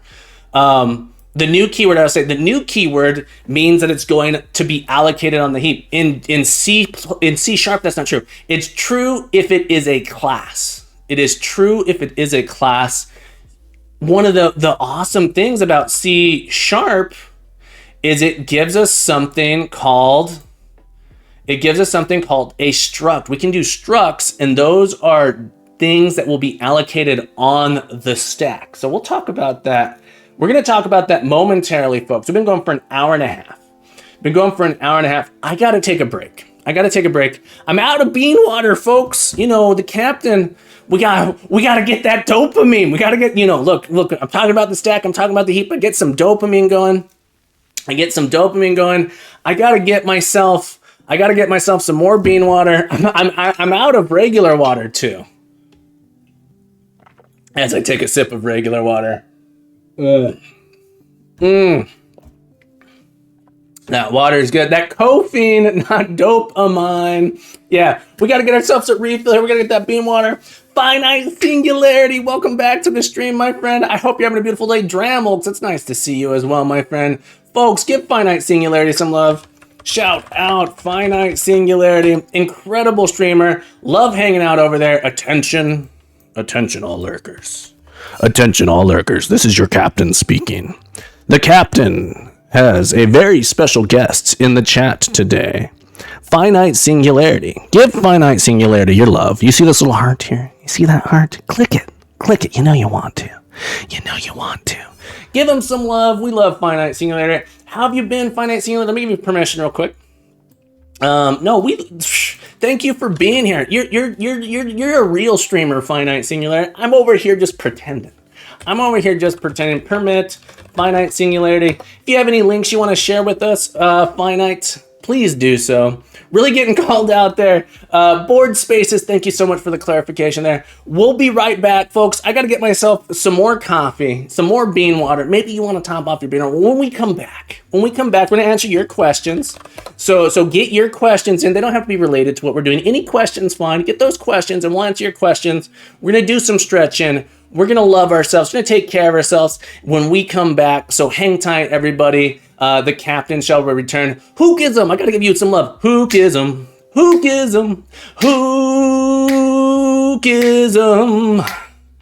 Thank you for following me. I'll see you in a minute, folks.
All right, everybody, the captain is back. Thank you for hanging on. Thank you for waiting. Sorry I missed stuff in the chat. Mini Mahi, am I late for the stream? You're never too late. You're never too late. Look, Mini Mahi, a wizard arrives exactly when they intend to, and you might just be a wizard. You might just be a wizard. Folks, thank you guys for being here. If you have a question, get them in. Get them in here. It's okay. If you want me to see that question, if you want me to address it on stream here, feel free to use the question command. No questions in yet, or maybe my command's not working. I see some stuff coming through the chat. Sorry if I missed it. If there's something you want me to see, if there's something you want me to see, feel free to tag me. I saw a lot of stuff go in chat while I was out. But we're gonna get some stretches in here, folks. Cause look. You're probably like the captain. You're hunched over your computer all day. You're hunched over your computer all day like a coding troll. Maybe you're a coding troll like I am. Maybe you're an internet troll. Maybe you're a cave troll. Whatever type of troll you are, you deserve to be loved. You deserve to be loved. Look, the captain loves you, which means you should love you. And if you love... in the back, pay attention. That's right. You in the back, pay attention, which means you got to take care of that body. If you love that body, you got to take care of it. One way you can take care of it is getting some stretches in. Oh, that coffee is too spicy. Too spicy. Rex Riker, I've been found out. Rex, pay attention, my friend. Pay attention. 1 second, folks. 1 second. My dog, during the storming, my dog brought a shoe in here. I got to bring this shoe out. My partner's about to take the dog on the walk. Hang on, folks. I will be right back. Hang tight. I will return just a second.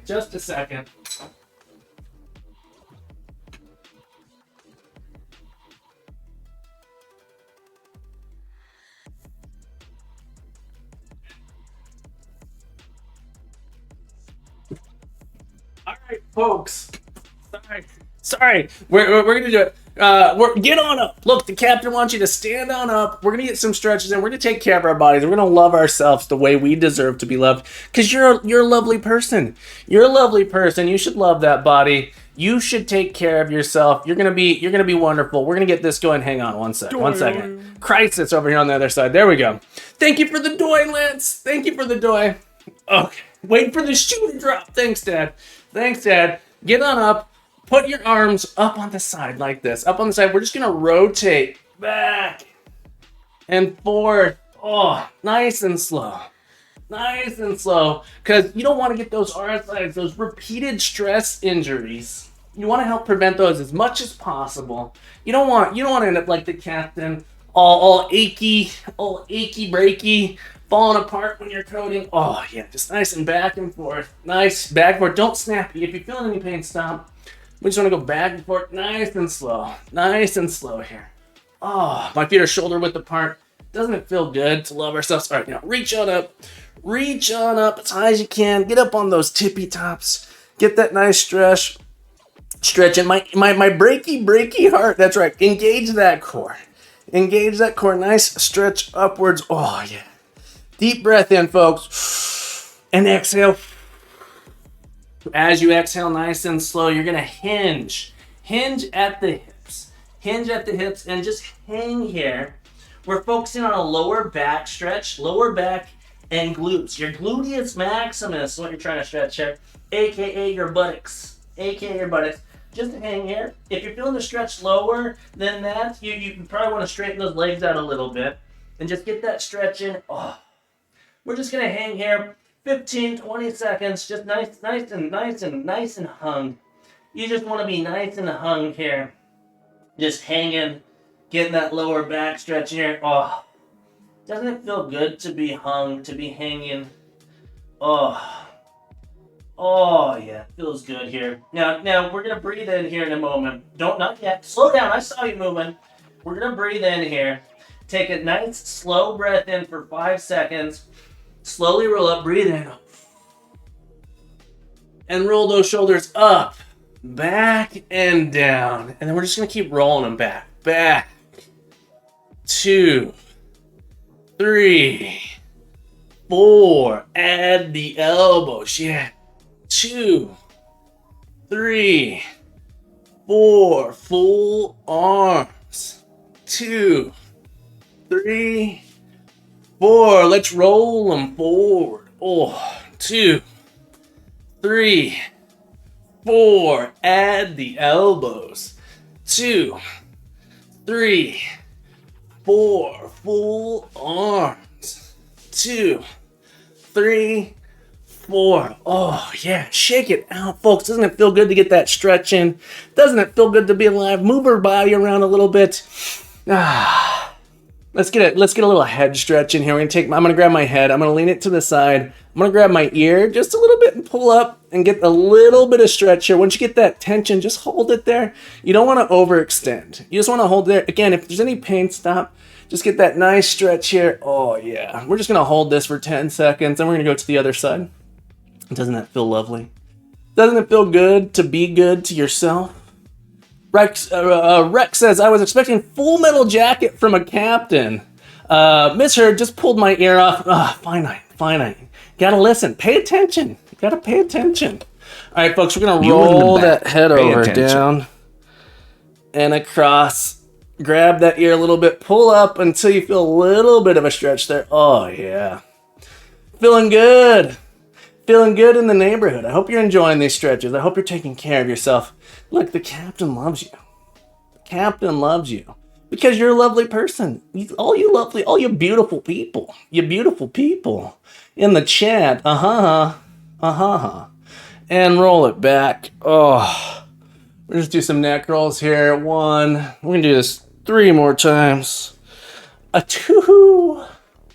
Last one. 3. And bring that head up. Oh, shake it out, folks. Thank you so much for joining me in those beautiful stretches. You know, you're going to get 50 points to all of you wonderful people. You know what? 50 points isn't enough. Let's give you another 150, 200 points total. 100 points total. 200 points in there. All right, we're going to hop back into it. Let's get this camera zimmy zoom centered in here. Ooh, too much. Good stretching. Getting points for no reason. Nice. That's right, Thetra. Points for no reason. Look, I know you were out there stretching. Thetra, don't try and pretend like you're not too cool for these stretches. Thetra, are you too cool? Are you too cool for the stretch with the Captain Coders crew? Good stretching, Lance. I'm glad you got in there. All right, so anyone just joining us, if you're just joining us, one second here, my workstation. If you is just joining us, I am Captain Coder. Captain Coder is me.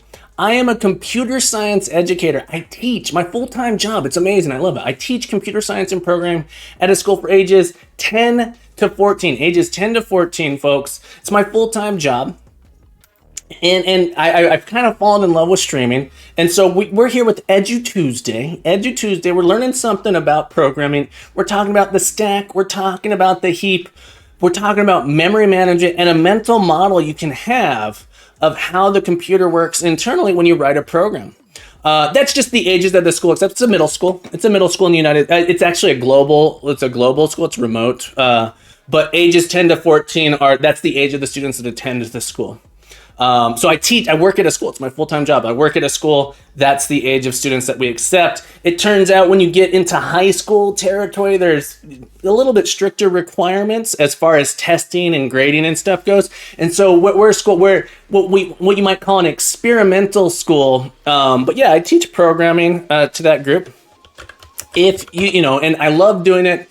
If you guys are here for the first time, or maybe you're here for the second time, third time, 10th time, whatever time you're here, maybe you want to ask some questions, hop on the Discord with us, folks. We're building a community over there of people who want to learn, people who want to share. And so hop on the Discord. I'd love to have you there. And folks, one other thing, I got to promote this. I'm bad at self-promotion here. Before I forget, Saturday. It's coming Saturday, September 16th. Is going to be our second community showcase. The third Saturday of the month, where you guys get to share what you've been working on. Works in progress are welcome. You can sign up on the Discord or just show up. But if you sign up on the Discord, I'll make sure we get some time to share your stuff. You can hop on the stream with me. You can just share your project with us, and I'll show it off on stream. Whatever you're doing, we want to see it. Board spaces, that's a really good age to start, but also an age where if it's not taught properly, they will not try again soon. Yeah, so, the exposure is my biggest thing. I want to expose these cool concepts, these cool things to those students, and I love it. I absolutely love it. Melon Khan. I'd like to welcome you to the stream. Thank you for following me. Melancon, thank you so much for the follow. I hope you're having a beautiful Tuesday wherever you happen to be. If I'm pronouncing that name wrong, feel free to correct me. Feel free to correct me. It won't hurt my feelings. In fact, I want you to feel welcome. Getting a video ready, Thetra. I'm awesome. Link it in a moment. Cool. We'll check it out. I don't think anyone asked a question. So my question queue is empty. So I don't think anyone actually asked any questions. Sometimes we get a bunch. Sometimes we don't get any. If you did ask a question and it didn't come through, here, let's test it. Question. What is the strangest smell? Okay, it is working. There were just no questions that came in. All right, so if you have a question, feel free to get it in there on the queue. I'll do my best to get to it. But we are here. We're having a beautiful day, folks. We're having a wonderful day. We are talking about the stack. We are talking about the heap. We just talked about two things. Melzen, you're welcome. No. Yeah. Thank you. Doing well. Oh yeah, it's pronounced Melanson. Let me see it. Let me make a note here. Make a note. Why is it? Yeah, Smab has an excellent question here. Smab, I'll get to your question in just a moment. What's going on here? Why won't it let me do this? Here we go. Melanson. All right, just so I have it saved here. Melanson. Thank you so much for helping me out here. All right, so we do have some questions here. All right, folks, let's answer these questions before we move on. Smab UK, thank you for your question. Why is the file name questions.txt.txt? Yeah, that's because in Windows. That's because in Windows, I created the file in the following way. Let me show you. I have a Captain Coder logs. Captain Coder logos. It's because I created the file. It's because all my files are .txt. I right-clicked here. I said new text document, and I named the document bananas.txt. And Windows adds an extra txt to the end because I told it I wanted to be a text document. And then laziness. By default, it adds a txt. It's like, oh, you want a text file, so therefore I'm going to add a txt. It's not my fault, Smab. It's not my fault. I blame Microsoft. Excellent question. What's a Stack Overflow? Rex Riker. Excellent question. Well, let me show you. Is show the extension? Yeah, first thing you should try. I don't know if it's the first thing I should do, but it's certainly a good thing to do. And I should do it. Look, I am not a Windowser. I am on Windows, yes. Windows is not my preferred operating system. Linux is my preferred GNU Linux is my preferred operating system. Okay, so Stack Overflow. We're talking about the stack, right? So we're talking about the stack. And as we add things to our stack, we use up memory. Every time we add a stack frame, the memory, we take up a chunk of space here. All right. Our computer has a limit. I actually have, 128 gigabytes of RAM in my computer, right? The program is going to be limited to more. When we run out of memory, when we run out of space in our stack, so we might have a memory cap here. If it goes over, you're welcome. Thank you for the question. If we go over, we have overflowed the stack. So one way we could do this is just write a program that adds things to our stack frame over and over and over. It's really easy to make it happen. So here's the thing: with loops, you can end up with an infinite loop. With stack calls, you can end up with an infinite stack call. So let's do it real quick, just to demonstrate. I can write a function or void again. All right, we can do just calls again. And so this will actually create a stack frame over and over and over. Here we go. Void. Hang on. Let me wrap void. Let me wrap this code I wrote here. Void position class example. Here, we're gonna do a class example here. Format that here. All right. So if I call this again, aggregate. No, again, the autocomplete. Autocomplete's driving me nuts. .NET run. It's gonna, I think, crash pretty quickly. Stack Overflow 24,080 times. So it's saying that it called again that many times. And we got a Stack Overflow. So when our program runs out of memory, due to us trying to add something to the stack, that's called a Stack Overflow. And it turns out there's a bunch of things. There's like a Stack Overflow attack. There's buffer overflow attacks. StackOverflow.com is named after this very common thing that happens. Do a while loop that doesn't finish. That's less fun. That's less fun. All right, so we're going to do a while loop for... Did you... What? No, .NET build. This will let me build. .NET build. It's happy to do this. Did you guys know you could do this? Did you know? Yeah, that crash is really bad. Did you know you could do this? Did you know you could do this? You know that the for syntax in most languages, the C-style languages, it's optional what you put in here. You don't have to put anything in there. This is this is equivalent, logically, functionally, it's equivalent to a while true.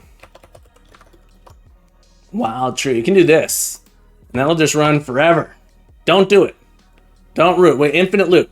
Infinite loop. Ryan, welcome back to the stream, my friend. Welcome back to the stream. Rex, did that answer your question? Thank you for the excellent points. Hang on. Smab for asking an excellent question. 50 points. We also got Rex. Rex, 50 points to you. I'm doing absolutely fabulous, Ryan. It's a beautiful Tuesday. You know, any day I can wake up and code with the crew is a beautiful day. You're welcome, Rex. I hope it was helpful. I hope it was clear. I hope there was clarity there. We got another question. Another question. Thetra says, let me create a new tab. Paste it in here. How should I tackle this, Thetra? How should I tackle complex saving in a big game? You're not stupid. This is a good question.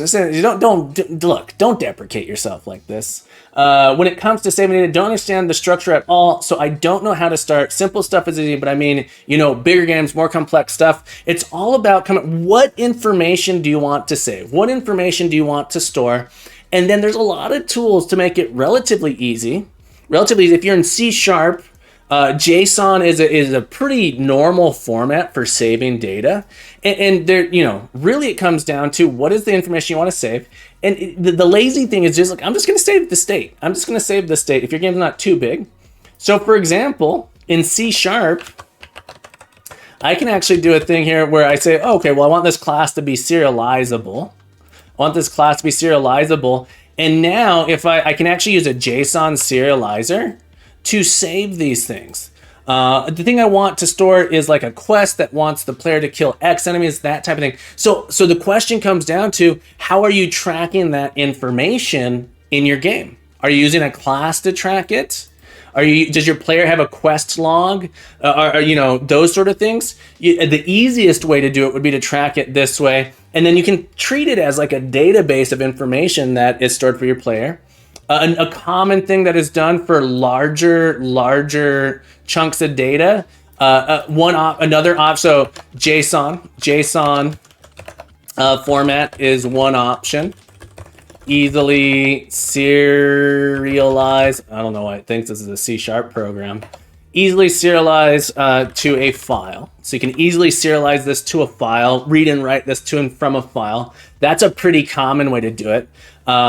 Another way would use SQLite, especially if it's local data. SQLite, you could store the information of the player in a quote unquote SQLite database, a little relational database that tracks information.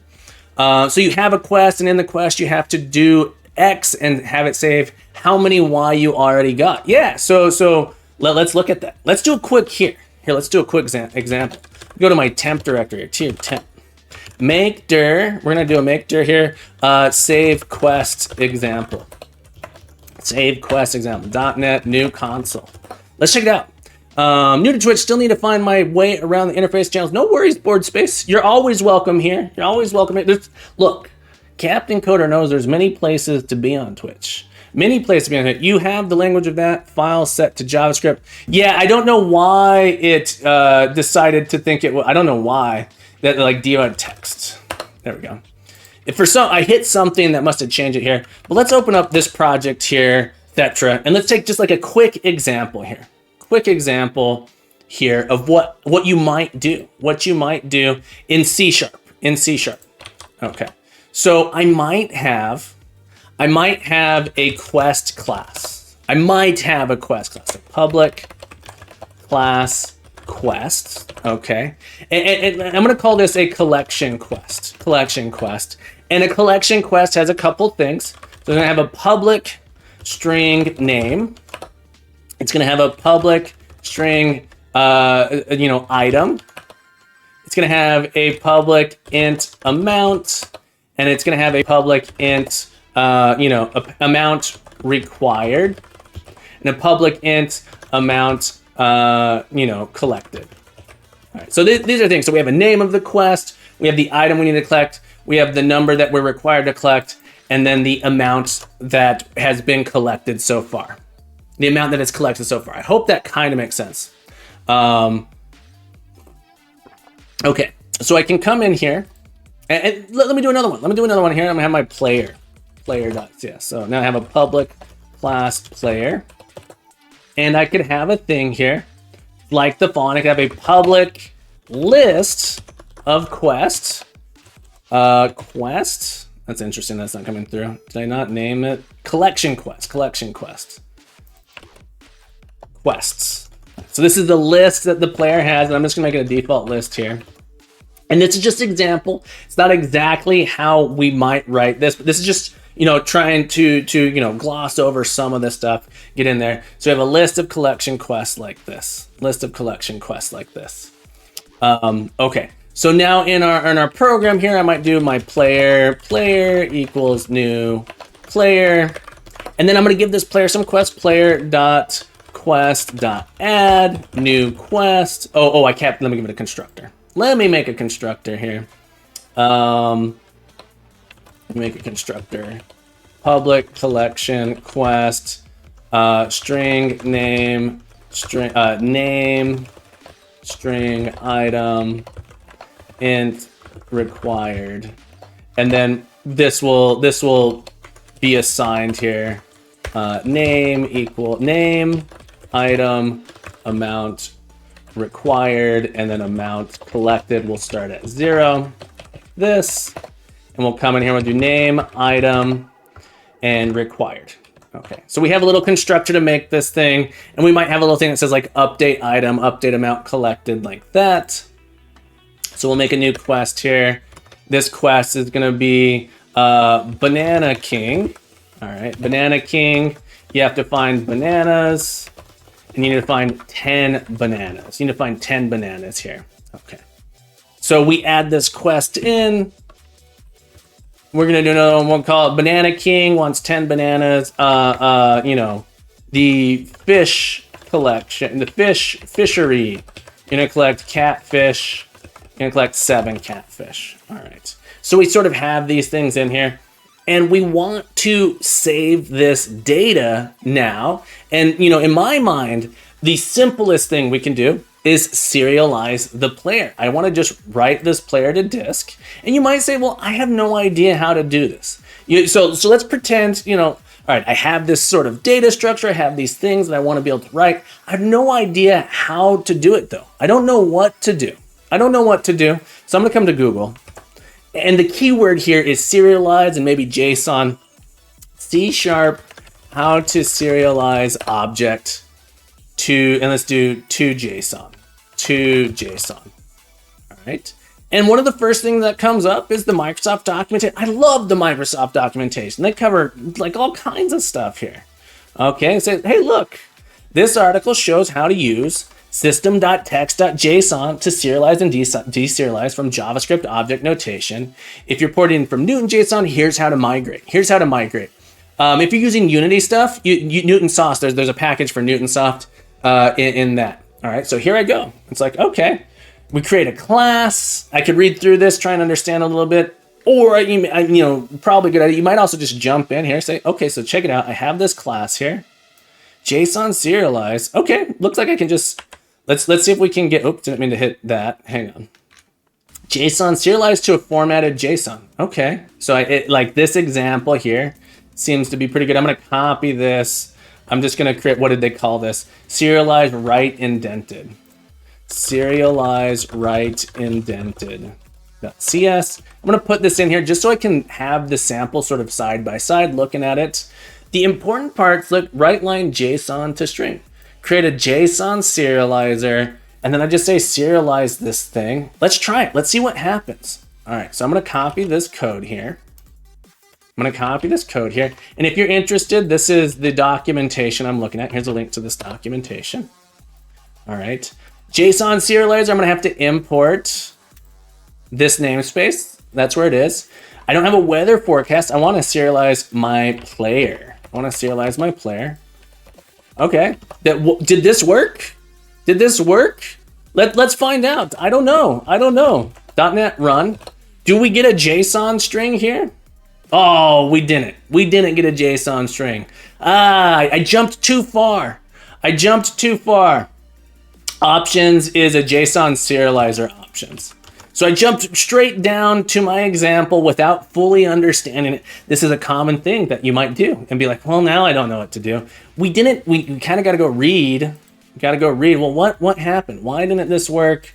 What was sort of I expect to come out?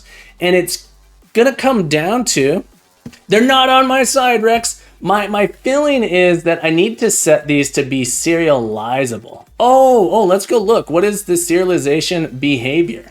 Serialization behavior. What are we expecting it? Serialized JSON. By default, all public properties are serialized. You can specify properties to ignore. Properties. Javasaurus X, I'm so glad you learned something today. Properties.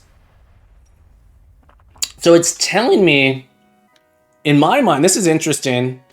These weren't properties. It also could be that I'm using a list. My guess is that lists don't get serialized. Supported types include dictionaries from font. Okay, so it looks like it will include it. Customized by default, JSON is minified by default by printing. By default, fields are ignored. This is an important thing here. This is why this didn't work out. These are fields. I need to make them properties.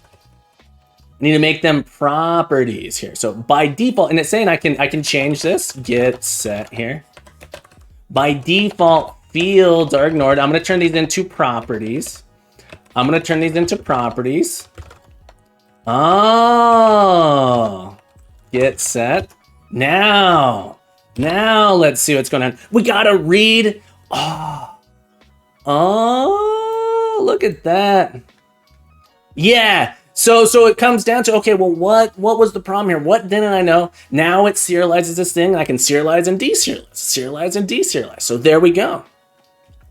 So the issue that we're running into is by default fields are ignored. We can jump down to here saying JSON include.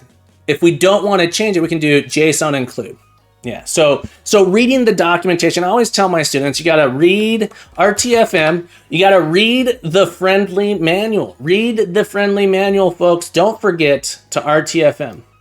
Javasaurus X, absolutely. Please note that this depends on the library. In Unity, JSON utility doesn't do it. JSON utility is different. JSON utility is absolutely different.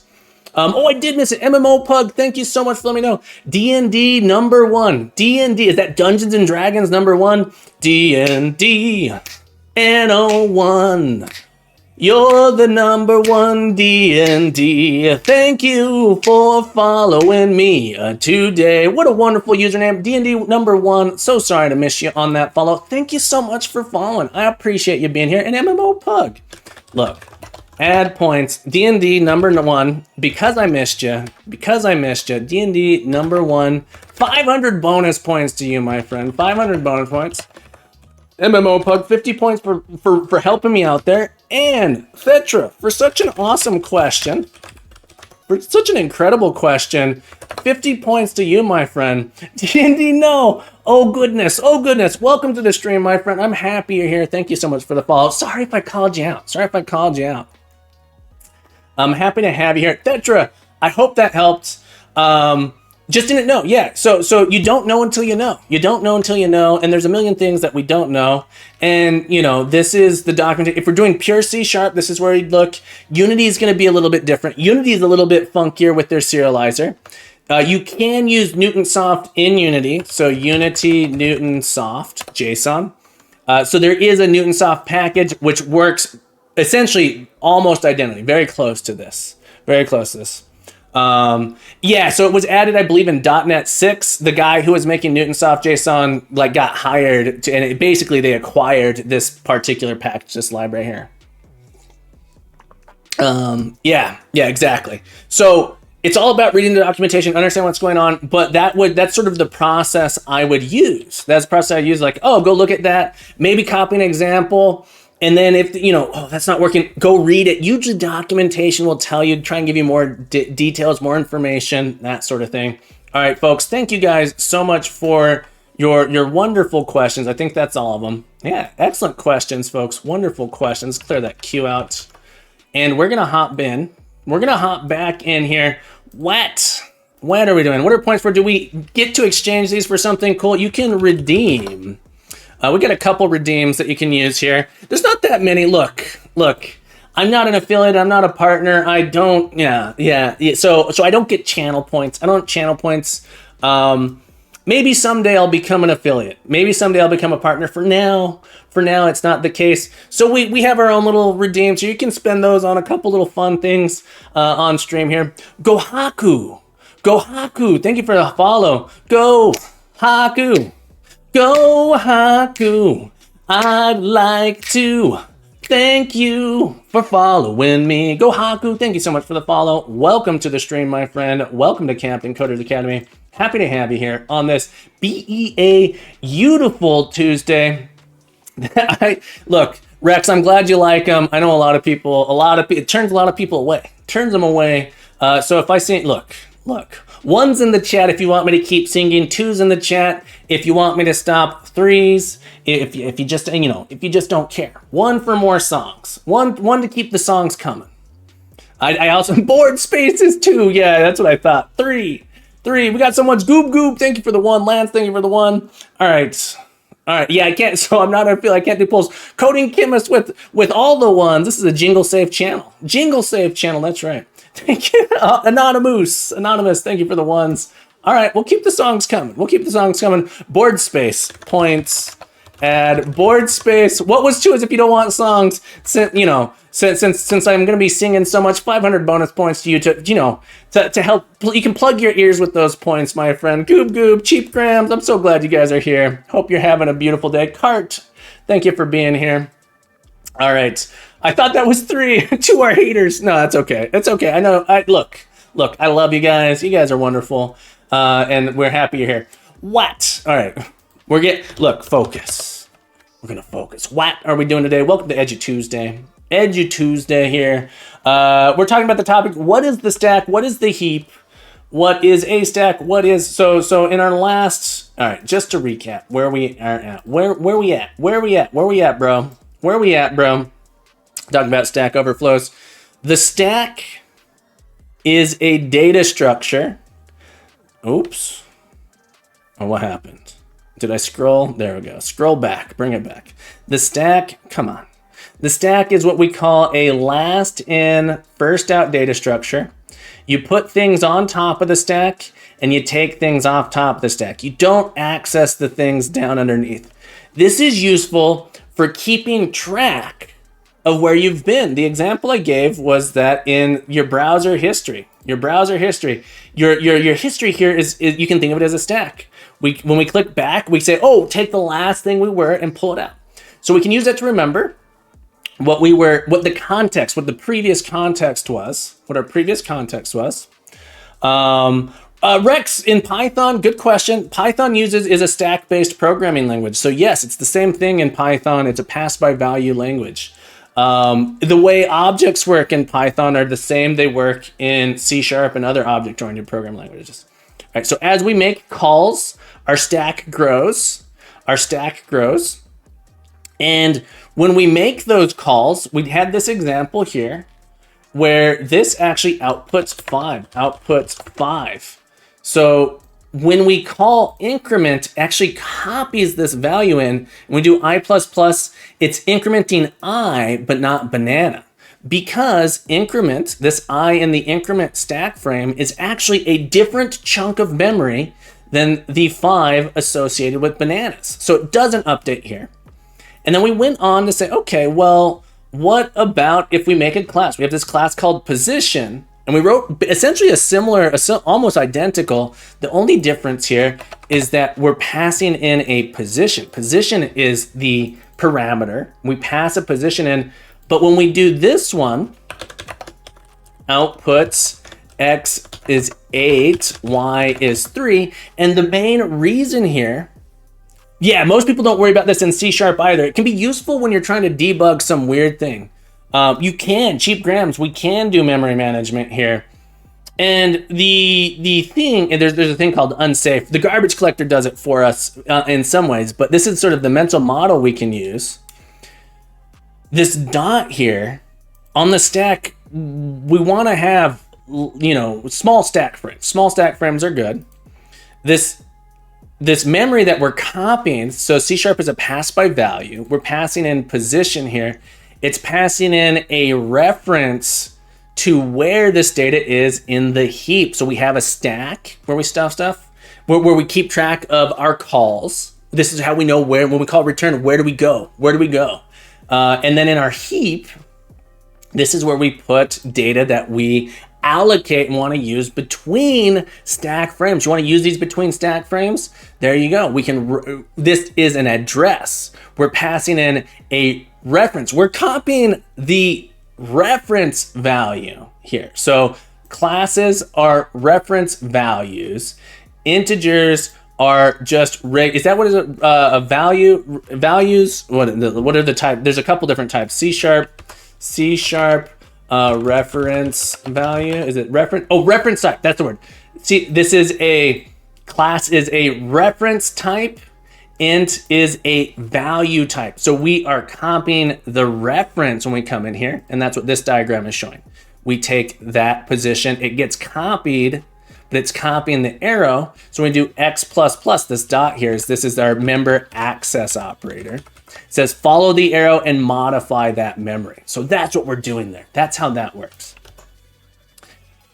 We have one other, there's more. There's another thing that we have. And this is interesting. In languages like Java, I don't think we have this level of control. I don't think Python has this level of control. One of the things that's really cool about C# is we have another data type definition called struct. All right, so let's look at, I'm gonna add this in here. We switch this to a struct type, this makes position a value type. So we actually copy the entire value now, the entire value. So let's run our class example again. Class example. Let's run our class example here. And check out what happens. Clear.net run. And we're gonna see by changing it from a class to a struct, we no longer output that. So what's happening here? What's happening? By changing this keyword, this is doing a very important thing with how this data is handled during memory allocation. This is what someone was saying, doesn't new means it's gonna go on the stack. Sorry, new means it's gonna go on the heap. That's not true. That's not true. It's true for reference values, reference types. Interesting, Snabble. That's interesting. I've never done assembly for Windows. All my assembly stuff has sort of been not entirely true. I've done 80. I think it's the 8086 processor. I've done assembly in that, and then mostly in RISC-based assembly. Okay. So let's look at our diagram here. When we mark this as a struct, it becomes a value type. And so we're going to copy the whole value. When we make it a struct, the entire data chunk is going to be allocated onto the stack. So here we are. This is we're going to call it, this one happens to be our class example. Now it's a class example. So this is our class example stack frame. Okay. And it has a spot for something called position. Position. Okay. Position has a lower position like this. And remember how I said that you essentially on your stack, you have like one slot per variable? That was a lie. That was a lie. In this case, position gets chunked out into multiple slots, but one of those slots is labeled as X and one of those slots is labeled as Y. And it turns out there's a couple of internal things, but I think that's what it is here. So we have an X and a Y here like that.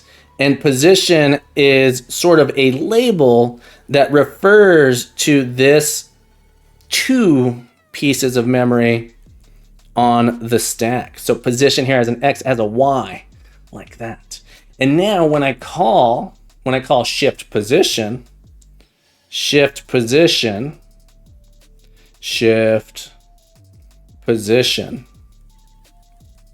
like this, shift position, it's going to take in a variable, passing in position. Because position is a struct, we have to copy we allocate 2 slots on the stack for it, 2 structs on the stack. That's right, DevDad. The struct lives on the stack. The struct lives on the stack, and it makes sure that it's in sequential order. And we copy this. So this was a 5. This was a 3. Now we have to copy both of those values. Not just one, it's 2 values. We copy all the values. So we have to iterate through. So you can see when we make a stack call, if our struct was giant, it might actually be kind of slow to do. So we actually copy those over. And now when we do position dot, this is the member access, when we access a member of a struct, it knows to look on the stack and it updates to 6, and it doesn't modify both. So its struct is a value type, class is a reference type. So if this is the struct version, when position is a class, we output like this. When position is a struct, outputs x5, y3. Yeah. Fuel Snabble, good point. You can box struct values on the heap by casting to an object, but you lose type safety and the point of the struct value that way. Yeah, so you can't. So there's all these weird things you can do. It's one of the most interesting things that one of the things I love about programming is there is room for creativity. I asked my students. We had a question of the day yesterday. I asked, "What is art?" And the question asked, "What is art? What different forms of art are there? And I actually think of programming kind of as an art. There is a level of creativity, a level of expression in it. There are a million ways, maybe not a million. There are many ways to perform the same things, to get the same results. Pros and cons. Excellent, DevDad. Pros and cons. What are the pros? What are the cons? A struct here goes on your stack. When you allocate a struct, where is it? Here. When you allocate a struct, this actually is just filling in the space. It's just filling in the space. We actually have to have, so over here, I need to make room for it. Let's say I had 2 positions here. Position 2, position 3, equals position. Let's look at the difference of these 2 things. This when we're a struct, and this when we're a stack. When we're a struct and when we're a class. When it's a struct and when it's a class. Okay. Did you miss something important in the last 8 minutes? Maybe. We changed position to be a struct type, and we found that when it's a struct type, Structs are value types. Structs are value types. When we make position a struct, we actually are copying all of the fields onto the stack. But let's look at the difference now. DevDead. Let's look at the difference of position here if we make this a struct versus a class. So this is as a class. As a struct. As struct. Okay, so if we're a struct, when I make this stack frame,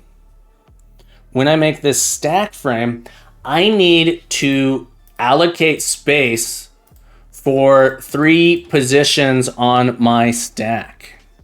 I need to allocate space for 3 positions on my stack. My struct has an X and Y in each one. So my stack space, so this is position 2, and this is position 3. When I do this, I set position equal to a new position 5, 3, right? So I fill that in here, 5, 3. All right. And then if I do this here, it actually copies 5 and 3 into this slot here. It's copying it. Notice this memory, this data exists twice. Position 3, this also will copy 5 and 3. And then if I were, this data here, there's 3 copies of this data. There are 3 copies of this data here. If this is a class, Anonymous is asking if this is a class, if position is a class, this is correct. This is the output if it's a class. So right now, when it's a struct, the value is being copied. If I switch this to a class, it becomes 8 here, and it's because, let's look at our memory model. When it's a class, here, we are actually copying the reference, the memory address to this thing. So there's only 1, 6, and 3 in memory. There was only 1, 5, and 3. When we make it a struct, there's multiple copies of that on the stack. And we've copied that value. So as a struct, this is what we see. And you'll notice if I were to add in a Z, let's say I added in a Z, public int Z, right? My stack, now I need to add in extra memory here, Z value for each one of these. So now my stack needs to allocate space for 9 variables. 9 variables now have to exist on the stack, okay? If I were to make this a class, let's look at as class. Okay, as class, we come over here like this, all right? And I have, this is my main call. We just sort of call class example. My position, I have 3 variables inside of this. So, but they are class references. They're reference values. So each one of these takes up 1 slot on the stack, position 3. Each one takes up 1 slot. When I get to line 11, I execute onto my heap and I create a position. Oh, and we can't see that over here. Let's get this open. When I execute this, I create a position on my heap, and this has space for 3 variables, X, Y, and Z. X is 5, Z is 3, and X is 5, Y is 3, and Z is 0 because we didn't assign it. That's the default value. Position is assigned this, and then we say position 2. What is position 2? Position 2 gets assigned this. Position 3 gets assigned this. It says, look at the value here. So notice, this is the biggest difference here. This is the biggest difference. Maybe I should get these side by side. Can I get these side by side? I don't know if I can. In the class case, we have 1 copy of X, Y, Z. We have 1 copy of X, Y, Z. In the struct case, every single struct has an X, Y, Z. We still need a reference to these on the stack. Notice we still have a position 2, and position 3 on the stack, but we only have 3 slots used on the stack.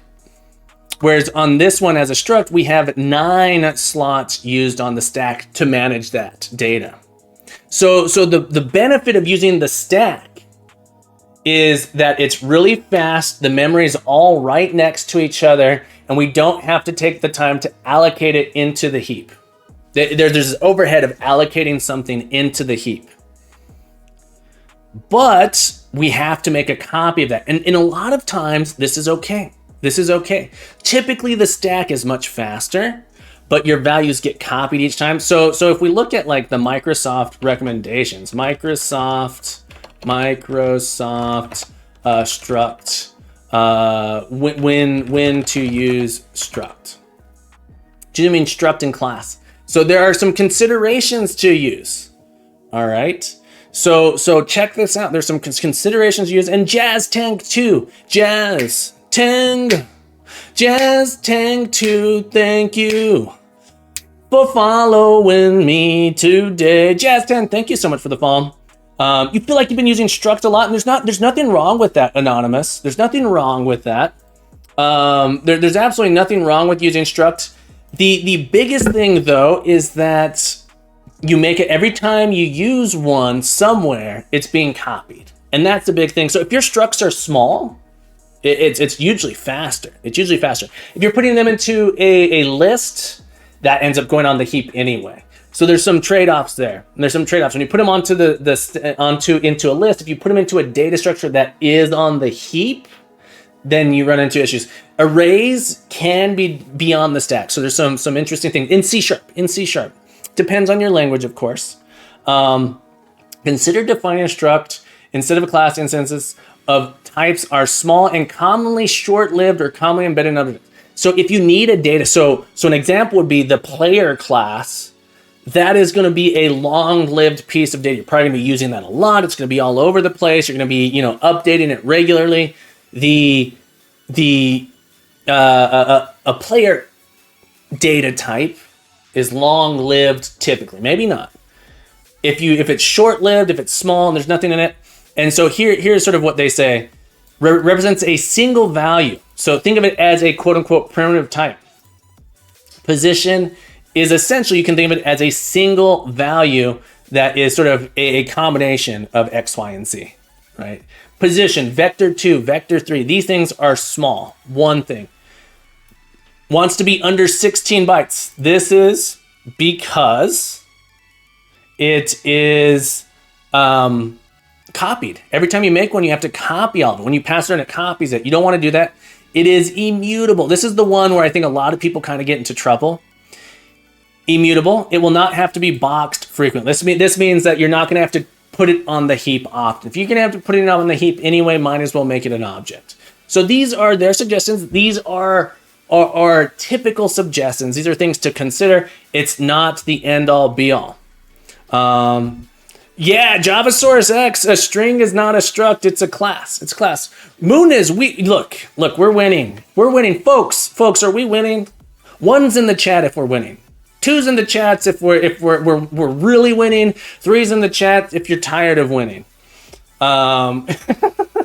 Thank you, chat. I appreciate you guys. We'll see if we get some of those. I'm always winning. I appreciate Java Source X. I appreciate Lance. Thank you for the 1. Thank you for letting me know we're winning. I appreciate 2. Lance, thank you. Java Source X. Thank you for the 2. Appreciate you guys very much. Board spaces, all the ones. 11. What is that? 111,111. Beautiful number. My favorite number. All right, folks. Yeah, so we talked about, just to recap, thank you for the doy, Lance. Thank you for the doy. I appreciate you. We done did it, folks. Well, this is the basics of structs, of the stack, the heap, reference values, reference types, value types in C#. This applies to a lot of languages. Understanding this this diagram model here is a great way to think about how these things exist. Remember, it turns out it doesn't have, this is a model you can use to think about it, to help yourself debug, to find issues. You might be changing something around in issues. I got to get out of here. I hope you enjoyed this. I had a beautiful morning, everybody. Wonderful morning. I do have to get out of here. I got to get ready for work. I got to go teach them children. Them children, folks, the children need me. We're going to go teach them. I want to remind you real quick, Thursday, we'll be back on Thursday, Game Dev Thursday. Same time, same place, same captain time, same captain place. Thursday, Game Dev Thursday. We'll be back. Journ Jam is starting. I don't think it'll have started on Thursday yet, so I'm not 100% sure what we're doing. We might be doing more voice commands. Saturday, showcase Saturday, folks. I want to see what you've been working on. Journ is Thursday. Journ Jam 2. Journ Jam 2 is coming up on Thursday. It's up to JavaSource X. Vim Jam can do it. Too many jams. Yeah, I know. I'm going to be doing Journ Jam, so I might be on a little bit more than I normally am, but we'll be doing game dev. Unfortunately, it won't have started on Thursday yet, so that stream probably won't be Journ Jam. It might be me prepping. I might make a little tiny game just to practice some stuff. I don't know, but be there. Saturday's Showcase Saturday, where you get to show off what you've been working on. JavaSource X, you coming on Showcase Saturday? You got something to show us? What have you been working on? I know we got a lot of people coming, and I hope everyone takes a chance to submit their work and hang out with us. And we'll be showcase Practical NPC. That's right, folks. Practical NPC is going to be here. We're going to check out. Do I have a Practical NPC command? Practical NPC. I think I do. There it is. Practical NPC. Incredible streamer, game developer. If you guys want to see Memory being played live, if you want to hear from Practical NPC, the developer of this incredible precision platformer game. I love me a precision platformer. You want to see me fail? Home Depot developer here. Liddy Kitty, happy to have you here. Josh says, on how many game jams can now be added to Twitch database of games? Did you read? I missed it. Let me scroll up just to say hello. Liddy Kitty, thank you for following me today. I hope you had a beautiful day. Let's see. JavaSource X, you're always winning. Vim Jam's also going. I saw that. Oh, cool. I missed something. And if I got it right, if Twitch accepts it, you can get a custom game developer badge. Ooh, I'm going to have to look into that. JavaSource X, send me a message on Discord. Help me figure out how to do that. Liddy Kitty, thank you so much for the follow, my friend. I love you. Thank you for being there. And then we got Osmosis or Zero Z's Moses. I think it's Osmosis. What a great name to spell that. Osmosis. I'd like to welcome you today. Thank you for the follow, everybody. Folks, we'll be back. I love you guys very much. Thank you for hanging out. We're going to get someone to raid here. We're going to go raid someone. I'm going to get to work. We'll be back. We're going to go raid. Let's see. I think we're going to go raid Tim Bidet. Sorry, I'm bad at not Bidet. Tim Baudet, I think is what it is. We're going to give Tim a raid, folks. Incredible game developer. Full-time. We're going to raid. Let's give a shout-out first. Shout-out. Tim is awesome. Making his own game engine for a racing game. Oh, try it again. Shout-out Tim Baudet. There we go. Oh, I have to wait. Hang on, folks. We're going to try it. Here we go. Baudet. It's Baudet. Are you sure? I swear. That's what I was saying. Someone corrected me last time I said Baudet. Folks, give Tim some love. Hit that heart. We love Tim. Amazing guy. We're going to go raid him. I think you're going to have a good time. I have no idea. MMO, I used to say Baudet. Baudot. I don't know. We're going to go ask him. We're going to give him some love here. We're going to raid him. Incredible streamer working on a racing game. I'm super excited. You got to check out his excellent game. Folks, thank you so much for being here. I love you all. Captain Coder will be back on Thursday. Same captain time, same captain place. We'll see you. Holy moly. There's a lot of people here. I love you guys so much. Have a beautiful day. Keep coding. Keep growing. Be the best you can be. And you're welcome back anytime. Love you all. Bye-bye.